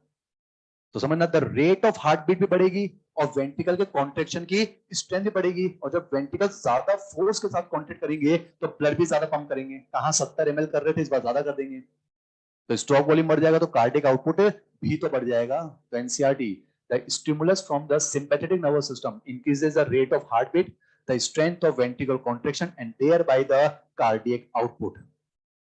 लिखा हुआ कहीं ना कहीं, a neural signal through the sympathetic nerves can increase the rate of heartbeat, the strength of ventricular contraction and thereby the cardiac output. On the other hand, parasympathetic stimulus मिलेगा तो सब कुछ डिक्रीज हो जाएगा, हार्ट बीट भी कम हो जाएगी, ventricles की कॉन्ट्रेक्शन की स्ट्रेंथ भी कम हो जाएगी, तो स्ट्रोक वॉल्यूम कम हो जाएगा, तो कार्डियक आउटपुट भी कम हो जाएगा। ये पैराग्राफ इंपॉर्टेंट है। फिर आता है डिसऑर्डर्स ऑफ सर्कुलेटरी सिस्टम, जो लाइव टेलीकास्ट में है। बच्चों क्या आप मेरे साथ जुड़े हुए हैं? तो हम 10 मिनट और कंटिन्यू करना चाहेंगे ताकि चैप्टर कंप्लीट हो जाए। आप जुड़े हुए हैं, धन्यवाद। क्या आप मेरे साथ जुड़े हुए हैं? समय नहीं है आपके पास, मजबूरी को समझें। डिसऑर्डर्स, डिसऑर्डर्स में पहली बात तो एक होता है हाइपरटेंशन, एक होता है हाइपोटेंशन। नॉर्मल ब्लड प्रेशर होता है सिस्टोलिक वर्सेस डायस्टोलिक 120/80। काट के इसको 3/2 नहीं करना होता है ना, समझे ना। हमारा नॉर्मल ब्लड प्रेशर होता है 120/80 सिस्टोलिक वर्सेस डायस्टोलिक ना। अगर दोनों बढ़ जाएं तो हाइपरटेंशन, दोनों कम हो जाए तो हाइपोटेंशन। मान लो कि जो है 120 वाला 130 हो जाए और 80 वाला 90 हो जाए तो भी उसको हम हाइपरटेंशन कह देंगे। और दोनों अगर कम हो जाए, 120 वाला 110 हो जाए, 80 वाला 70 हो जाए, 110/70 हो जाए, तो उसको हम हाइपोटेंशन कह देंगे। तो पता होना चाहिए, हाई ब्लड प्रेशर यानी हाइपरटेंशन और लो ब्लड प्रेशर यानी कि हाइपोटेंशन। अब इंपॉर्टेंट यहां पर कंफ्यूजन होता है, कोरोनरी आर्टरी डिजीज। एक वर्ड आता है बच्चों, एक होता है आर्टीरियोस्क्लेरोसिस और एक होता है एथेरो। पहली बात तो दोनों आर्टरीज की बीमारी है, आर्टरीज की, मतलब बॉडी में जो आर्टरीज होती हैं उनका अफेक्ट है, डिसऑर्डर है ये। अब अगर ये कोरोनरी आर्टरी में हो जाए तो कोरोनरी आर्टरी डिजीज, मतलब ये बीमारियां दूसरी आर्टरीज में भी हो सकती हैं। ये जो बीमारियां हैं ये दूसरी आर्टरीज में भी हो सकती हैं, पर अगर ये कोरोनरी आर्टरी में हो जाए तो एनसीईआरटी का वर्ड है सीएडी, यानी कि कोरोनरी आर्टरी डिजीज। अब समझे एक्चुअल में क्या होता है। Athero is a type of arteriosclerosis, सच्चाई तो ये, मतलब मेन जो बीमारी है वो आर्टेरियोस्क्लेरोसिस है, उसका एक टाइप है एथेरो। और आपके एनसीईआरटी ने क्या लिखा, coronary artery disease often referred to as atherosclerosis. वैसे बेटा कोरोनरी आर्टरी में डिजीज हो रही है तो वो कोरोनरी आर्टरी डिजीज है। अब वो आर्टेरियो भी हो सकता है, एथ्रो भी हो सकता है, पर एक्चुअली में एथ्रो कुछ और नहीं है, it is a type of arteriosclerosis. अब तो मैं डिफरेंस समझा रहा हूं। मान लो मैंने आपके सामने आर्टरी बनाई, आर्टरी उसकी वॉल थिक होती है, ल्यूमेन नैरो होता है। थोड़ा आइडिया होगा, tunica interna, tunica media, tunica externa. ये तो एंडोथीलियम है, यहाँ पर स्मूथ मसल लेयर है, और ये ट्यूनिका एक्सटर्ना। बस उतना पढ़ेंगे जितना एनसीईआरटी में। पहले समझा रहा हूँ, आर्टीरियो, आर्टीरियो बड़ा नाम है, एथ्रो उसका एक सब टाइप है। और नॉर्मली कोरोनरी आर्टरी में जो होती है वो ये हो जाती है, इसीलिए coronary artery disease often refer to as atherosclerosis. पर सुनना, आर्टरीओ समझाओ पहले। आर्टरी में क्या होता है, ये जो ब्लड वेसल की वॉल है इसमें कैल्शियम का डिपोजिशन भी होता है, इसमें फैट का डिपोजिशन भी होता है, यानी फैट कह दो या कोलेस्ट्रॉल कह दो, लिपिड कह दो, दोनों का डिपोजिशन होता है आर्टरीओ में। पर कैल्शियम ज्यादा होता है, और जब कैल्शियम ज्यादा होगा तो आर्टरीज की वॉल स्टिफ हो जाती है, रिजिड हो जाती है, हार्ड हो जाती है। और यहां पर कोलेस्ट्रॉल कम है, और कोलेस्ट्रॉल कम है तो प्लेक नहीं बनता है। आर्टीरियोस्क्लेरोसिस में कह रहा हूं, इसमें हम कैल्शियम की बात भी करेंगे, कोलेस्ट्रॉल की बात भी करेंगे, पर हाँ कैल्शियम ज्यादा है और कोलेस्ट्रॉल कम है तो थक्का नहीं बनता है, प्लेक नहीं बनता है यहाँ पर। कैल्शियम ज्यादा हो जाता है, और कैल्शियम ज्यादा होगा तो आर्टरीज की वॉल हार्ड हो जाती है, या तो इलास्टिक होती है, वैसो कंस्ट्रिक्शन वैसो डायलेशन की पावर होती है। पर यहाँ पर क्या होगा, हार्डनिंग ऑफ आर्टरीज। तो आर्टरियो में हम हार्डनिंग की बात करेंगे, और जब हार्डनिंग होगी तो जब अगर ब्लड प्रेशर बढ़ गया तो वो डिस्टेंड नहीं हो पाएंगी, रप्चर हो जाएंगी। तो ये होता है आर्टीरियोस्क्लेरोसिस में। अब मैंने आपसे क्या कहा, आर्टीरियो का एक टाइप एथ्रो है। तो जब इसमें कैल्शियम और कोलेस्ट्रॉल दोनों है तो इसमें भी कैल्शियम कोलेस्ट्रॉल दोनों डिपोजिट होगा। पर फर्क कितना है, यहाँ कैल्शियम ज्यादा है, इसमें कोलेस्ट्रॉल ज्यादा हो जाएगा। समझना, एथ्रो में कैल्शियम ना हो ऐसा नहीं होगा। एनसीईआरटी ने एथ्रो में कैल्शियम भी लिखा है, कैल्शियम, यानी एथ्रो में कैल्शियम भी होगा, क्योंकि एथ्रो है क्या, एक टाइप ऑफ आर्टीरियोस्क्लेरोसिस। और जब आर्टीरियो में कैल्शियम है तो इसमें भी तो कैल्शियम होगा, बस फर्क कितना है, ये वो आर्टीरियोस्क्लेरोसिस है जिसमें कैल्शियम तो कम और फैट कोलेस्ट्रॉल ज्यादा। और जब फैट कोलेस्ट्रॉल ज्यादा तो यहाँ प्लेक बन जाता है। यहाँ पर क्या होता है, आर्टरीज की वॉल के अंदर कोलेस्ट्रॉल का डिपोजिशन ज्यादा होने लग जाता है ऐसे, तो यहाँ पर हार्डनिंग नहीं होती। और अगर यहाँ कोलेस्ट्रॉल का डिपोजिशन होने लग गया ऐसे और कुछ फाइब्रस टिश्यू, तो वॉल की थिकनेस बढ़ने लग जाएगी, और जब वॉल की थिकनेस बढ़ेगी तो ल्यूमेन और निरा हो जाएगा, एक टाइम पर पूरी तरह से ब्लॉक भी हो सकता है। तो वापस से बोल रहा हूँ, आर्टीरियोस्क्लेरोसिस हो या एथ्रो, ये आर्टरीज के डिसऑर्डर हैं। अगर ये कोरोनरी आर्टरी में हो जाए तो कोरोनरी आर्टरी डिजीज, ऐसा कुछ। और समझना, कोरोनरी आर्टरी में नॉर्मली क्या देखा जाता है, एथ्रो। इसलिए एनसीईआरटी कहती है coronary artery disease often refer to as atherosclerosis. पर हाँ समझो, चाहे आर्टीरियो या एथ्रो, दोनों में कैल्शियम कोलेस्ट्रॉल होगा, और उसके प्रोपोर्शन की बात कर रहे हैं। अगर कैल्शियम ज्यादा हो जाए तो स्ट्रिक्टली आर्टरियो, हार्डनिंग ऑफ आर्टरीज। और कैल्शियम कम रह जाए, कोलेस्ट्रॉल ज्यादा हो जाए, प्लेक बन जाए, तो वो एथेरोस्क्लेरोसिस। तो एथ्रो में कैल्शियम भी आएगा, ध्यान रखना। पर आ जाएगी कैल्सिफिकेशन किसमें होता है, हार्डनिंग किसमें होती है, आर्टीरियो या एथ्रो, आर्टीरियो। हार्डनिंग बढ़ा जाए तो आर्टीरियो, ल्यूमेन का नैरो होना आ जाए तो एथ्रो, है ना, ऐसा कुछ। देखो यहाँ पर ल्यूमेन ऑफ आर्टरीज नैरो। एक होता है एंजाइना, अगर हार्ट की मसल्स को सप्लाई कम हो जाएगी तो जाहिर सी बात है चेस्ट पेन होता है, सीवियर चेस्ट पेन, उसको हम कहते हैं एंजाइना पेक्टोरिस। ये किस एज में होता है, ध्यान से पढ़ लेंगे ना, है ना, मिडिल एज, एल्डरली। ताकि एनसीईआरटी के वर्ड गलत नहीं होने चाहिए, अगर इनके साथ कुछ चेंज कर दिया जाए तो आपको पता होना चाहिए। हार्ट फेलियर, हार्ट पंप कर रहा है, हमारा हार्ट एग्जाम में फेल हो गया, वही तो हार्ट फेलियर। हार्ट के लिए पासिंग मार्क्स कितने हैं, 5 लीटर। ये 1 मिनट में 5 लीटर पंप करो तो बॉडी के टिश्यूज की रिक्वायरमेंट पूरी होगी। अब हार्ट पंप तो कर रहा है पर उतना नहीं कर रहा जितना जरूरी है। मतलब पासिंग मार्क्स से भैया जितने हैं कट ऑफ मार्क्स, मतलब कम से कम इतने ले आओ तो पास हो जाओगे, और हमारा हार्ट उससे कम ला रहा है। तो हार्ट के लिए पासिंग मार्क्स कितने हैं, 5 लीटर। 5 लीटर पंप करोगे तो टिश्यूज की रिक्वायरमेंट पूरी होगी, कार्डिक आउटपुट। अब हार्ट पंप तो कर रहा है पर मतलब मार्क्स तो लेकर आ रहा है पर उतने नहीं ला रहा जितने पास होने चाहिए। अरे फेल होने के लिए सिर्फ 0 लाना थोड़ी जरूरी है, अगर पासिंग से कम रहेगा तो भी तो फेल है। तो हार्ट पंप तो कर रहा है, अगर पंप ना करे तो हार्ट अरेस्ट है, वो कार्डियक अरेस्ट। अगर हार्ट बीट ही बंद हो जाए, मैंने इसमें लिखा हुआ है when the heart stops beating, तो वो कार्डियक अरेस्ट है। हार्ट फेलियर में बीट करना बंद नहीं करता है, बीट कर रहा है, पंप कर रहा है, पर इतना नहीं कर रहा कि बॉडी टिश्यू की पूरी हो जाए, वो कहलाता है हार्ट फेलियर। अगर हार्ट बीट ही बंद हो जाए तो हार्ट अरेस्ट, पर उसमें बीटिंग कर रहा है पर इफेक्टिवली नहीं कर रहा, वो कहलाएगा हार्ट फेलियर। और याद रखेंगे, हार्ट फेलियर का एक बहुत इंपॉर्टेंट सिम्टम होता है द कंजेशन ऑफ लंग्स। जब हार्ट फेल होता है तो लंग्स के अंदर फ्लूइड का एक्यूमुलेशन हो जाता है, और कहीं पर भीड़ लग जाना, वही तो कहलाता है कंजेशन, कितना कंजेस्टेड है, भीड़ भाड़ है। तो जब हार्ट फेल होता है तो लंग्स के अंदर फ्लूइड कंजेशन शो करते हैं, उसे कहते हैं congestion of lungs, and it is one of the primary symptom of the heart failure, ऐसा कुछ। इसलिए हार्ट फेलियर को कभी कभी कंजेस्टिव हार्ट फेलियर भी कहते हैं। यहाँ हार्ट का कंजेशन नहीं हो रहा है, लंग्स का कंजेशन हो रहा है, ऐसा कुछ। यहाँ पर ये वाला पार्ट कंप्लीट हो गया। जो लाइव टेलीकास्ट में है, क्या मेरे साथ जुड़े हुए हैं? ऑफिशियल टाइम से थोड़ी ज्यादा चल रही है क्लास, आई अंडरस्टैंड दैट, और आपको रीजन मालूम होना चाहिए। मेरी दिन की 3rd क्लास चल रही है ये। अब इसके बाद जो है बस मैंने कुछ क्वेश्चंस रखे हैं, बस वो जो आपके मेन एग्जाम में आ चुके हैं, समरी है, आप पढ़कर देख लेंगे। मैंने ऐसे बस वो क्वेश्चंस रखे हैं जो मेन एग्जाम में आ चुके हैं, तो इनको आप सॉल्व करके देख लेंगे, है ना।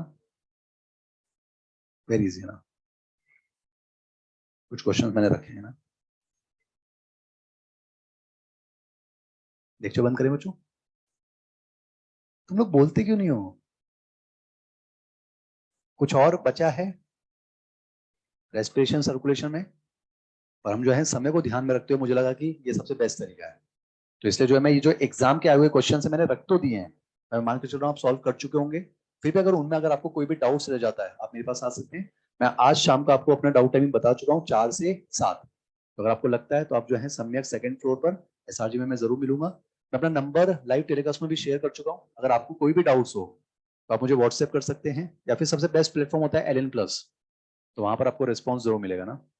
जो लाइव टेलीकास्ट में मेरी आवाज सुन पा रहे हैं बच्चों, आप मेरी आवाज सुन पा रहे हैं? चलिए ना, तो आज का सेशन हम यहीं पर बंद करते हैं। नेक्स्ट क्लास में हम एनसीईआरटी के सीक्वेंस फॉलो कर रहे हैं। हमने डाइजेशन पढ़ा, रेस्पिरेशन और सर्कुलेशन, फिर हम जो है एक्सक्रीशन लेकर आगे बढ़ेंगे, और साथ में हो सकता है कुछ और टॉपिक भी जोड़ लें, क्योंकि फिर हमको नर्वस भी देखना है, एंडोक्राइन भी देखना है, सेंसरी ऑर्गन्स भी देखने हैं, और बच्चों हमारे पास 3 लेक्चर हैं, तो अपनी स्पीड को उसी हिसाब से मेंटेन करेंगे। चलो तुमसे एक बात पूछ रहा हूँ, तुम्हें जो लेक्चर चल रहा है फ्रूटफुल लग रहा है? ऑनेस्टली बताओ कि हाँ चलो ठीक है सर, एनसीईआरटी थोड़ी बहुत समझ में आ रही है, कुछ नया भी थोड़ा बहुत सीखने को मिल रहा है, ऐसा कुछ हो रहा है क्या? तभी सेशन का सिग्निफिकेंस है। वरना पता चला मैं 2 क्लास लेने के बाद फिर तीसरी क्लास में ले रहा हूँ, मेरे वोकल कॉर्ड्स हर्ट करने लगे हैं। You can understand that. मैं 2 क्लास ऊपर लेकर आ चुका हूँ, और तीसरी क्लास में चिल्ला चिल्ला के आपको पढ़ा रहा हूँ, तो यू शुड रियलाइज दिस कि हाँ यार गले में दर्द होता होगा, पर अगर आपको लेक्चर समझ में आ रहा है तो फिर ये ठीक है। पता चला आपके लिए फ्रूटफुल हो नहीं रहा है, फिर फालतू में हम गला फाड़ के चिल्ला रहे हैं, वो ठीक नहीं है बच्चों। मैं आपसे ईमानदारी से पूछ रहा हूँ, आपको फ्रूटफुल लग रहा है क्या? तो फिर हम इसको कंटिन्यू करेंगे। तो हम नेक्स्ट सेशन जो है फिर हम एक्सक्रीशन से लेकर कंटिन्यू करेंगे, उसमें कुछ इंपॉर्टेंट सब टॉपिक्स हैं वो मैं आपको समझाऊंगा, जैसे कि mechanism of concentration of filtrate, counter current mechanism क्या होता है, जितना एनसीईआरटी में लिखा हुआ है वो भी समझाने की कोशिश करूंगा। रास मैकेनिज्म क्या कहना चाहता है, एडीएच क्या कहना चाहता है, तो उन चीजों को हम समझेंगे। तो नेक्स्ट सेशन में हम एक्सक्रीशन से शुरुआत करेंगे। तो जो लाइव टेलीकास्ट में बच्चों में लेक्चर को यहीं पर बंद करता हूँ, नेक्स्ट सेशन में आपके साथ जुड़ेंगे। Thank you so much.